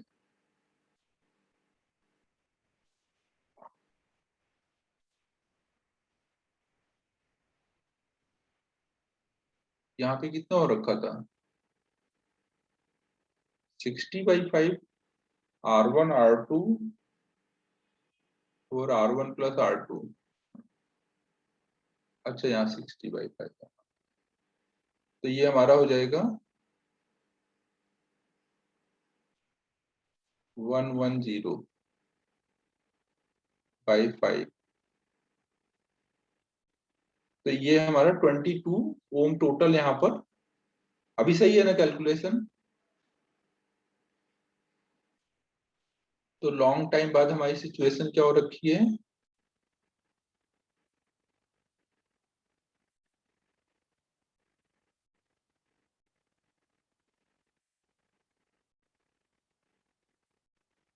मैं देखो सॉल्व नहीं कर रहा हूँ, कॉन्सेप्ट बस बता दे रहा हूँ ना। लॉन्ग टाइम बाद यहां से मान लो कुछ आई करंट आ रही है, उस आई में से इधर को I2 करंट जा रही है और बची हुई I माइनस I2 इधर जा रही है ना। इसको प्लेन वायर लेके आप टोटल करंट निकाल लोगे, कितनी इधर जा रही है कितनी इधर जा रही है वो सब कर लोगे। अब जैसे ये स्विच ओपन करोगे, स्विच ओपन करते ही इस करंट आने का सोर्स हट गया। अब ये इमीडिएटली क्या ये अपने अंदर के करंट को चेंज होने देगा? ये क्या तुरंत अपने अंदर के करंट को चेंज होने देगा? नहीं, लेकिन ये सब चेंज होने देंगे। रेसिस्टर नहीं रोकता ना, रेसिस्टर तुरंत चेंज होने देगा। तो जो भी यहाँ पे करंट है I माइनस I2, वो क्या होगा, इस सर्किट में फ्लो होने लग जाएगा। मतलब I2 की वैल्यू क्या हो जाएगी इमीडिएटली, I माइनस I2 हो जाएगी। यहाँ की करंट तुरंत चेंज हो जाएगी, क्योंकि जो यहाँ से आएगा वही यहाँ जाएगा ना, आगे तो जा ही नहीं सकता, सर्किट ब्रेक है। यहाँ पे आगे सर्किट ब्रेक हो गया है, तो जो भी इसमें करंट है वो कहाँ जाएगी, इस वाले सर्किट में रहेगी। तो यहाँ की करंट क्या बोलोगे, जो यहाँ थी ना, और इसकी करंट 0 बोलोगे। समझ आ रहा है क्या बोलोगे? डाउट किसको था, उसको समझ आया? जैसे आप स्विच ओपन करोगे,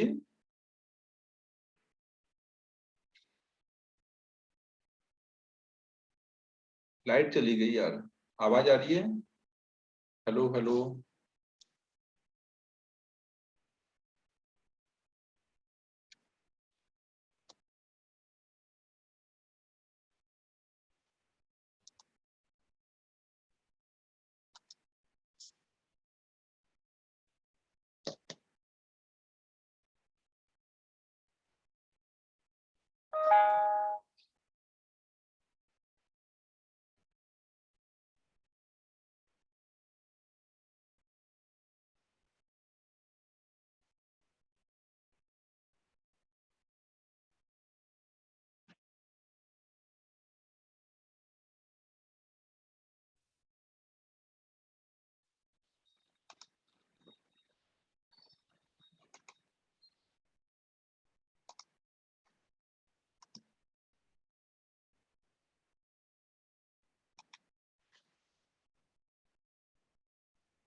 बच्चों आवाज आ रही है अभी सही?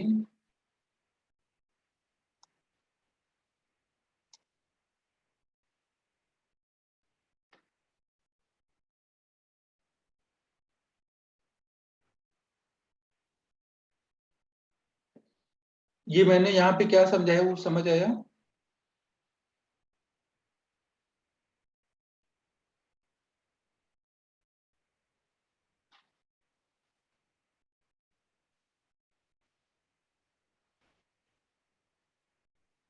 अरे भावेश, ये झाड़ियां नहीं है, ये नेचर है यार। नेचर में गुम होने का मौका मिले तो कितनी अच्छी बात है, ये भोला भावेश समझता नहीं है।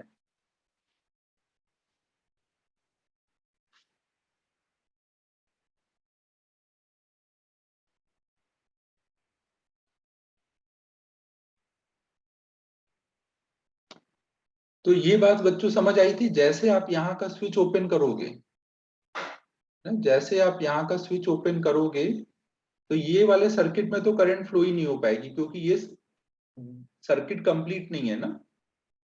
लेकिन ये सर्किट कंप्लीट है, और ये हमें यहाँ पे करंट पता है, तो जो भी यहाँ करंट होगी वही पूरे इस पार्ट में फ्लो होने लग जाएगी।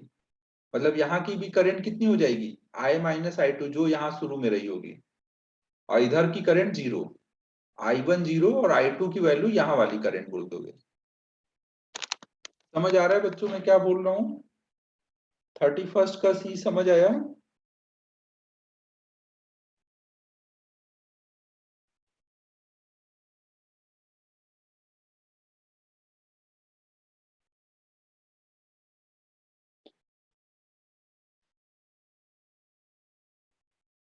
इलस्ट्रेशन 32 देखो अब। ठीक है, इतना ही था ना, सी पार्ट में ही आपको डाउट था ना?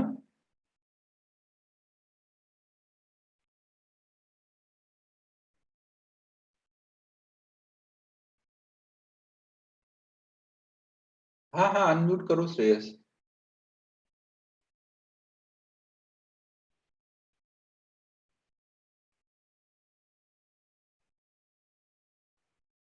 एक मिनट, परमिशन देना पड़ेगा क्या? या लाइट आ गई फिर से जाएगा अब ये?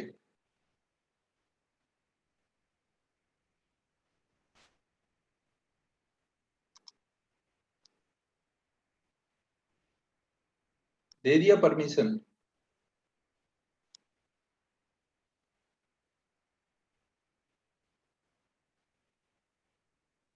Hello hello.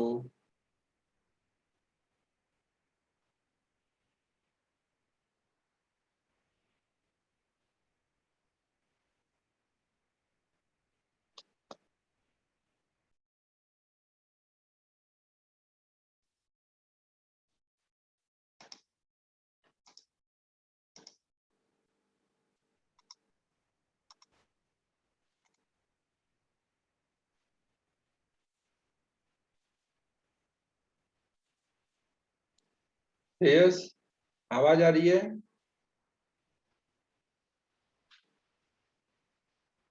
अनम्यूट करो।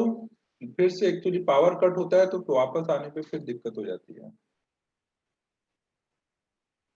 अनम्यूट करके बताओ क्या दिक्कत है।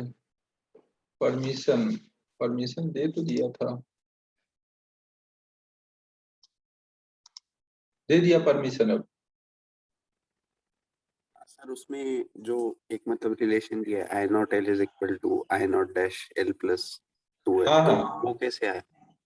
अरे वो बताया था ना कि कोई भी सर्किट का फ्लक्स अचानक से चेंज नहीं हो सकता। अगर पहले इंडक्टेंस एल था, करंट आई थी, तो एल इंटू आई फ्लक्स है।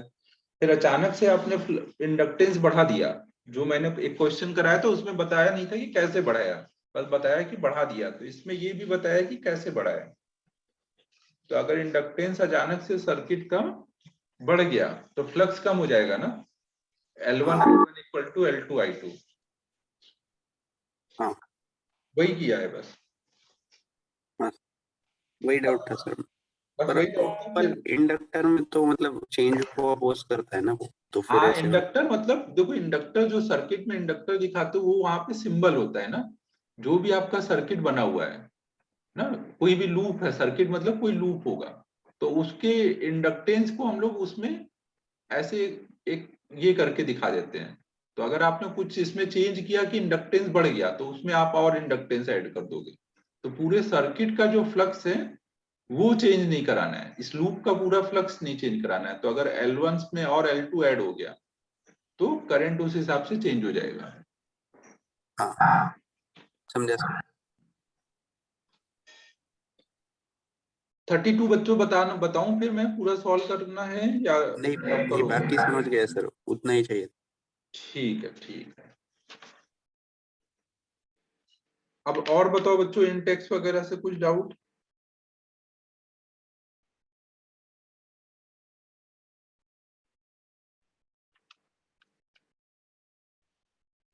बोलो बच्चों। एक्सरसाइज 1 का 39, इंटेक्स 3 का फोर्थ। इंटेक्स 3 का फोर्थ।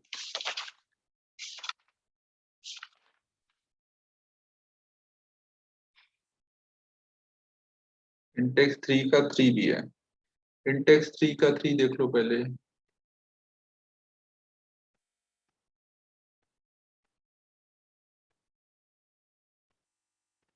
नेक्स्ट क्लास में मंडे को पहले 1 घंटे डाउट डिस्कशन करूंगा, और 1 घंटे में मेरे हिसाब से हो जाना चाहिए क्योंकि ज्यादा डाउट तो बचे नहीं है। एक्सरसाइज 1 लगभग हो ही चुका है डिस्कस, थोड़ा ही बचा है।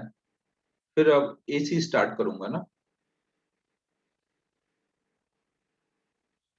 तो अब देखो क्या है क्वेश्चन नंबर 3 में, a small square loop of wire of side length L is placed inside a large square loop of side length capital L. The loops are coplanar with their center coincide mutual inductance। तो इसमें तो क्या ही हुआ है, देखो यहाँ पर एक बड़ा स्क्वायर लिया गया है और इसके सेंटर पे एक छोटा सा स्क्वायर रख दिया गया है। तो इनके बीच का म्यूचुअल इंडक्टेंस चाहिए ना, ये हमारा कैपिटल एल है और ये स्मॉल एल है। नहीं, ये बहुत छोटा है, तो आपको एक स्क्वायर के सेंटर पे बी निकालना आता है क्या? एक स्क्वायर के सेंटर पे अगर मैं इसमें आई करंट फ्लो कराऊं तो स्क्वायर के सेंटर पे बी कितना होगा? ऐसे निकालोगे आप, ऐसे इसको मिला दोगे, फाइनाइट वायर की वजह से बी निकालते हैं ना हम लोग, फाइनाइट वायर की वजह से ये अल्फा हो जाएगा, ये बीटा हो जाएगा। फाइनाइट वायर की वजह से बी का फॉर्मूला क्या रहता था? Mu not I upon 4 pi D. D कितना होता है? ये डिस्टेंस कितनी होगी अगर ये एल है तो ये L/2 होगा ना, परपेंडिकुलर डिस्टेंस,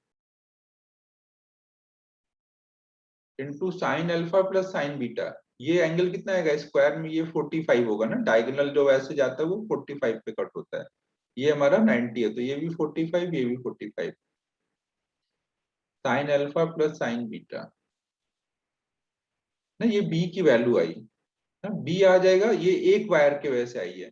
और यहाँ हर एक वायर का जो बी आएगा वो ऐड हो रहा होगा ना, इसके वजह से निकालोगे जब करंट सेम सेंस में चल रही होती है, जिस सेंस में यहाँ है उसी सेंस में यहाँ पर भी है ना, तो इंटू 4 कर दोगे तो इससे में बी आ जाएगा। बी आ जाएगा तो अब सेंटर पे जो छोटा लूप रखा है उसमें फ्लक्स कितना जाएगा? B into L square. फिर उसमें जो आई आएगा, आई को इधर नीचे कर दो तो 5/I हमारा म्यूचुअल इंडक्टेंस हो जाएगा। ठीक है, हो जाएगा थर्ड।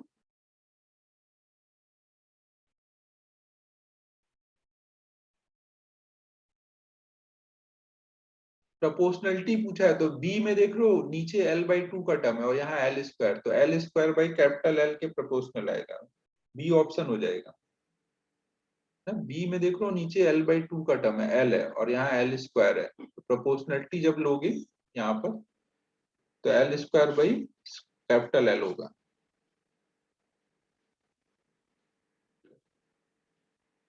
फोर्थ देखो अब,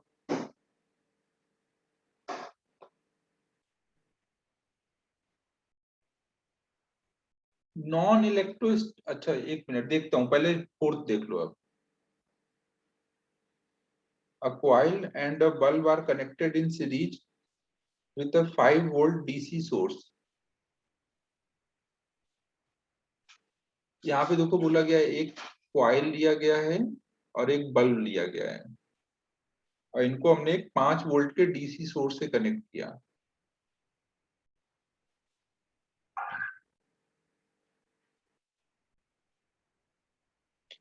When a soft iron core is inserted in the coil, अब देखो जब यहाँ पे आप सॉफ्ट आयरन इंक्लोज करोगे तो ये थोड़ा सा परमानेंट मैग्नेट का अब यहाँ पे आ गया। तो आपको देखो बच्चों एक चीज ये ध्यान रखना है कि कोई भी अगर हम इंडक्टर में, कॉइल में अगर हम मैग्नेट डालते हैं तो वो वहां का मैग्नेटिक फील्ड और बढ़ जाता है ना।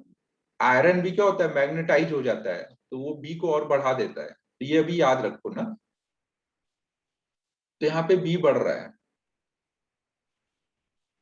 The light emerging from the bulb after long time, तो आफ्टर लॉन्ग टाइम बाद हमें बताना है कि यहाँ से जो लाइट इमर्ज हो रही होगी उस पर क्या फर्क पड़ेगा। देखो लॉन्ग टाइम के बाद तो ये क्या हो चुका होगा? ये प्लेन वायर हो चुका होगा। लॉन्ग टाइम के बाद तो ये यहाँ पे फ्लक्स बढ़ा कम हुआ उससे कोई मतलब नहीं है ना। लॉन्ग टाइम के बाद तो ये प्लेन वायर हो जाएगा, तो जितना शुरू में रहेगा उतना ही, एक मिनट, सॉफ्ट आयरन इंसर्टेड में, तो ये लॉन्ग टाइम का मतलब है कि इसको डालने से पहले यहाँ पे कुछ रहा होगा, तो ये डालने से पहले ये प्लेन वायर था, डालते ही ये अपोज करेगा और फिर लॉन्ग टाइम बाद फिर प्लेन वायर हो जाएगा, तो सेम हो जाना चाहिए फोर्थ का। कुछ समझ आ रहा है बच्चों? डालते ही फ्लक्स बढ़ेगा तो वो कम करेगा, डालते ही ब्राइटनेस कम होगी।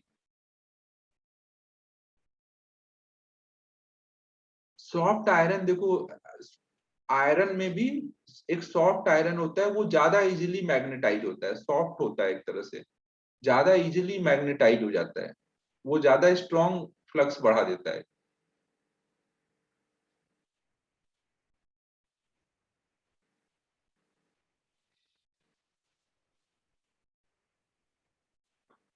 ठीक है, फोर्थ समझ आ गया मैं क्या बोल रहा हूँ फोर्थ में। बस अभी आप इतना ध्यान रखो कि सॉफ्ट आयरन के डालने से फ्लक्स बढ़ जाता है, लेकिन वो इंस्टेंटली होगा, लॉन्ग टाइम बाद सोलेनॉइड क्या बन चुका होगा, प्लेन वायर।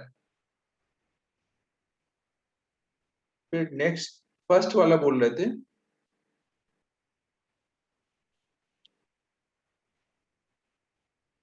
फर्स्ट में सी ऑप्शन देखो, जो इंड्यूस इलेक्ट्रिक फील्ड होता है, इंड्यूस इलेक्ट्रिक फील्ड जो है वो कैसा है, कंजर्वेटिव या नॉन कंजर्वेटिव, नॉन कंजर्वेटिव ना, तो जो पोटेंशियल या पोटेंशियल एनर्जी डिफाइन होती है वो किसके लिए डिफाइन होती है, क्या फ्रिक्शन के लिए डिफाइन करते थे पोटेंशियल एनर्जी, ये केवल कंजर्वेटिव के लिए डिफाइन है ना, तो नॉन कंजर्वेटिव इलेक्ट्रिक फील्ड के लिए डिफाइन होगा।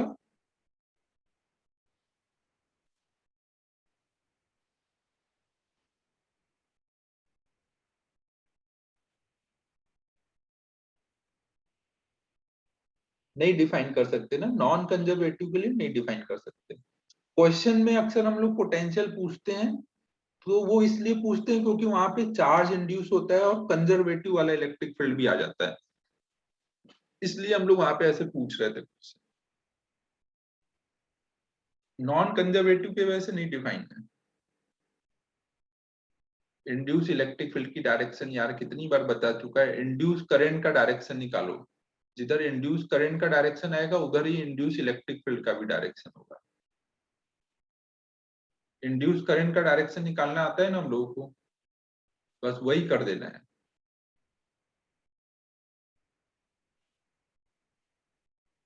नेक्स्ट बताओ,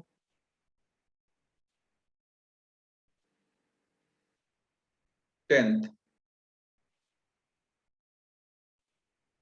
टेंथ में देखो क्या है,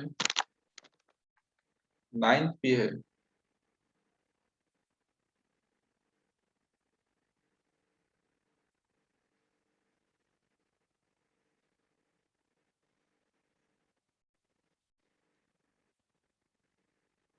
नाइन्थ देख लो।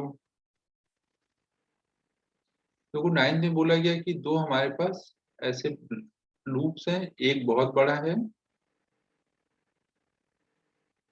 और एक छोटा लूप है।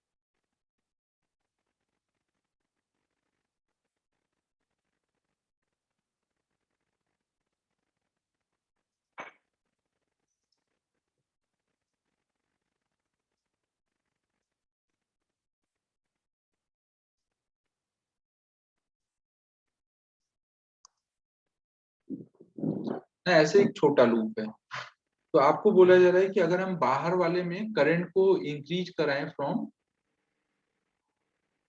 आई की वैल्यू 0 से बढ़ा के आई करें, अगर हम इसकी वैल्यू 0 से बढ़ा के आई करेंगे तो यहाँ फ्लक्स जो चेंज होगा वो भी क्या होगा, शुरू में फ्लक्स कितना रहा होगा 0, और 0 के बाद बढ़ते बढ़ते कुछ 5 पहुंच जाएगा, 0 से 5 पहुंच जाएगा ना। तो चार्ज कितना पास हुआ वो कैसे निकालते हो, फ्लक्स कितना चेंज हुआ अपॉन में उसका रेसिस्टेंस। इनर कॉइल का देखो रेसिस्टेंस आपको दिया हुआ है, आर है, रेडियस स्मॉल ए और इसका रेडियस कैपिटल बी। तो आपको केवल क्या निकालना है, आपको निकालना है फ्लक्स में चेंज कितना हुआ, और फ्लक्स में चेंज कितना होगा, फाइनल फ्लक्स बाय आर। यहाँ इनिशियल फ्लक्स तो 0 था ना,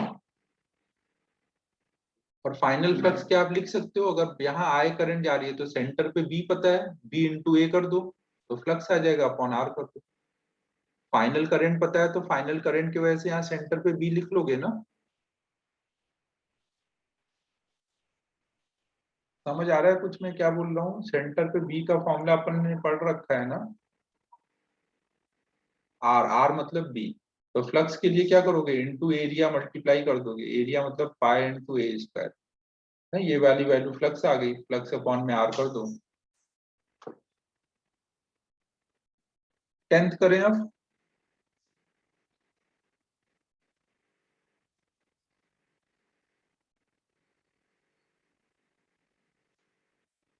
सिक्स्थ करना है। सिक्स्थ आज बताया ना, म्यूचुअल और सेल्फ के बीच का रिलेशन आयुष आज बताया है ना। अगर कंप्लीटली लिंक है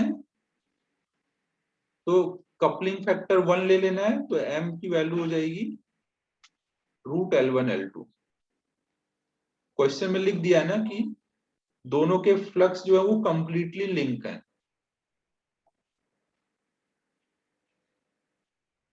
8th वाला,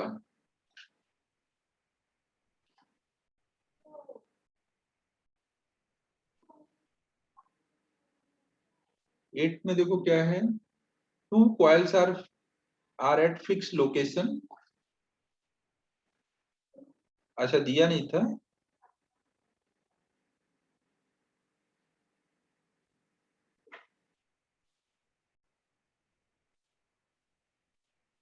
तो अब ट्राई कर लो ना, ये म्यूचुअल का ही लग रहा है, ये म्यूचुअल का लग रहा है। अब आज ट्राई कर लेना।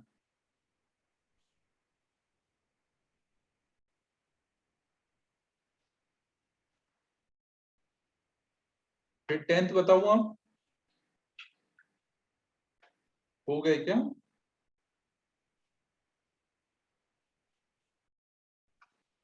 तो अब बच्चों ये पूरा कंप्लीट कर लेना मॉड्यूल। इसमें एक्सरसाइज 1 तक सारा कंप्लीट कर लेना है। नेक्स्ट क्लास में हम लोग एक्सरसाइज 1 तक डिस्कस करेंगे। 10th बता दूं? 10th देख लो जल्दी से। A coil of inductance 1 Henry and negligible resistance is connected to a source of supply whose voltage is given by 4T। एक हमने इंडक्टर लिया है और उसको एक वोल्टेज से कनेक्ट किया जिसका V चेंज हो रहा है 4 × T से।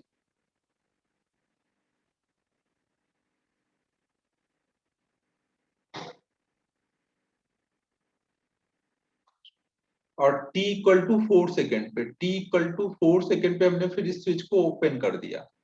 तो अब इसमें कितनी एनर्जी स्टोर होगी? तो मतलब t = 4 सेकेंड पे आपको निकालना है कि यहाँ पे कितनी करंट फ्लो हो रही है। जो भी करंट फ्लो होगी वही बोलोगे यहाँ भी एनर्जी स्टोर है। तो t = 4 सेकेंड। अब आप क्या करोगे, कोई भी टाइम पे अगर मान लो यहाँ पे लूप में घूमते हो तो इधर को जाओगे तो +v, और इधर करंट ऐसे कुछ फ्लो हो रही है ना, और -L/di/dt। तो v = आ जाएगा L/di/dt। v की वैल्यू डाल दो 4t, dt इधर ले आओ, दोनों साइड इंटीग्रेट कर दो ना। टाइम 0 पर करंट 0 थी और टाइम 4 सेकेंड पे करंट कितनी आएगी वो निकालना है। तो यहाँ से करंट आ जाएगी, करंट आ जाएगी तो एनर्जी स्टोर लिख दोगे 12LI²।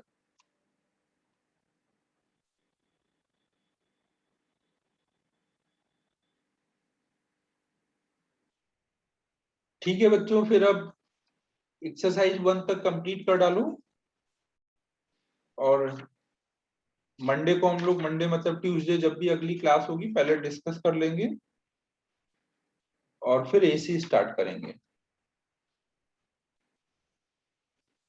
ठीक है बच्चों, फिर क्लोज करते हैं। बाकी पूजा करो गणपति का, गणपति बप्पा मोरया, और मिलते हैं नेक्स्ट क्लास में।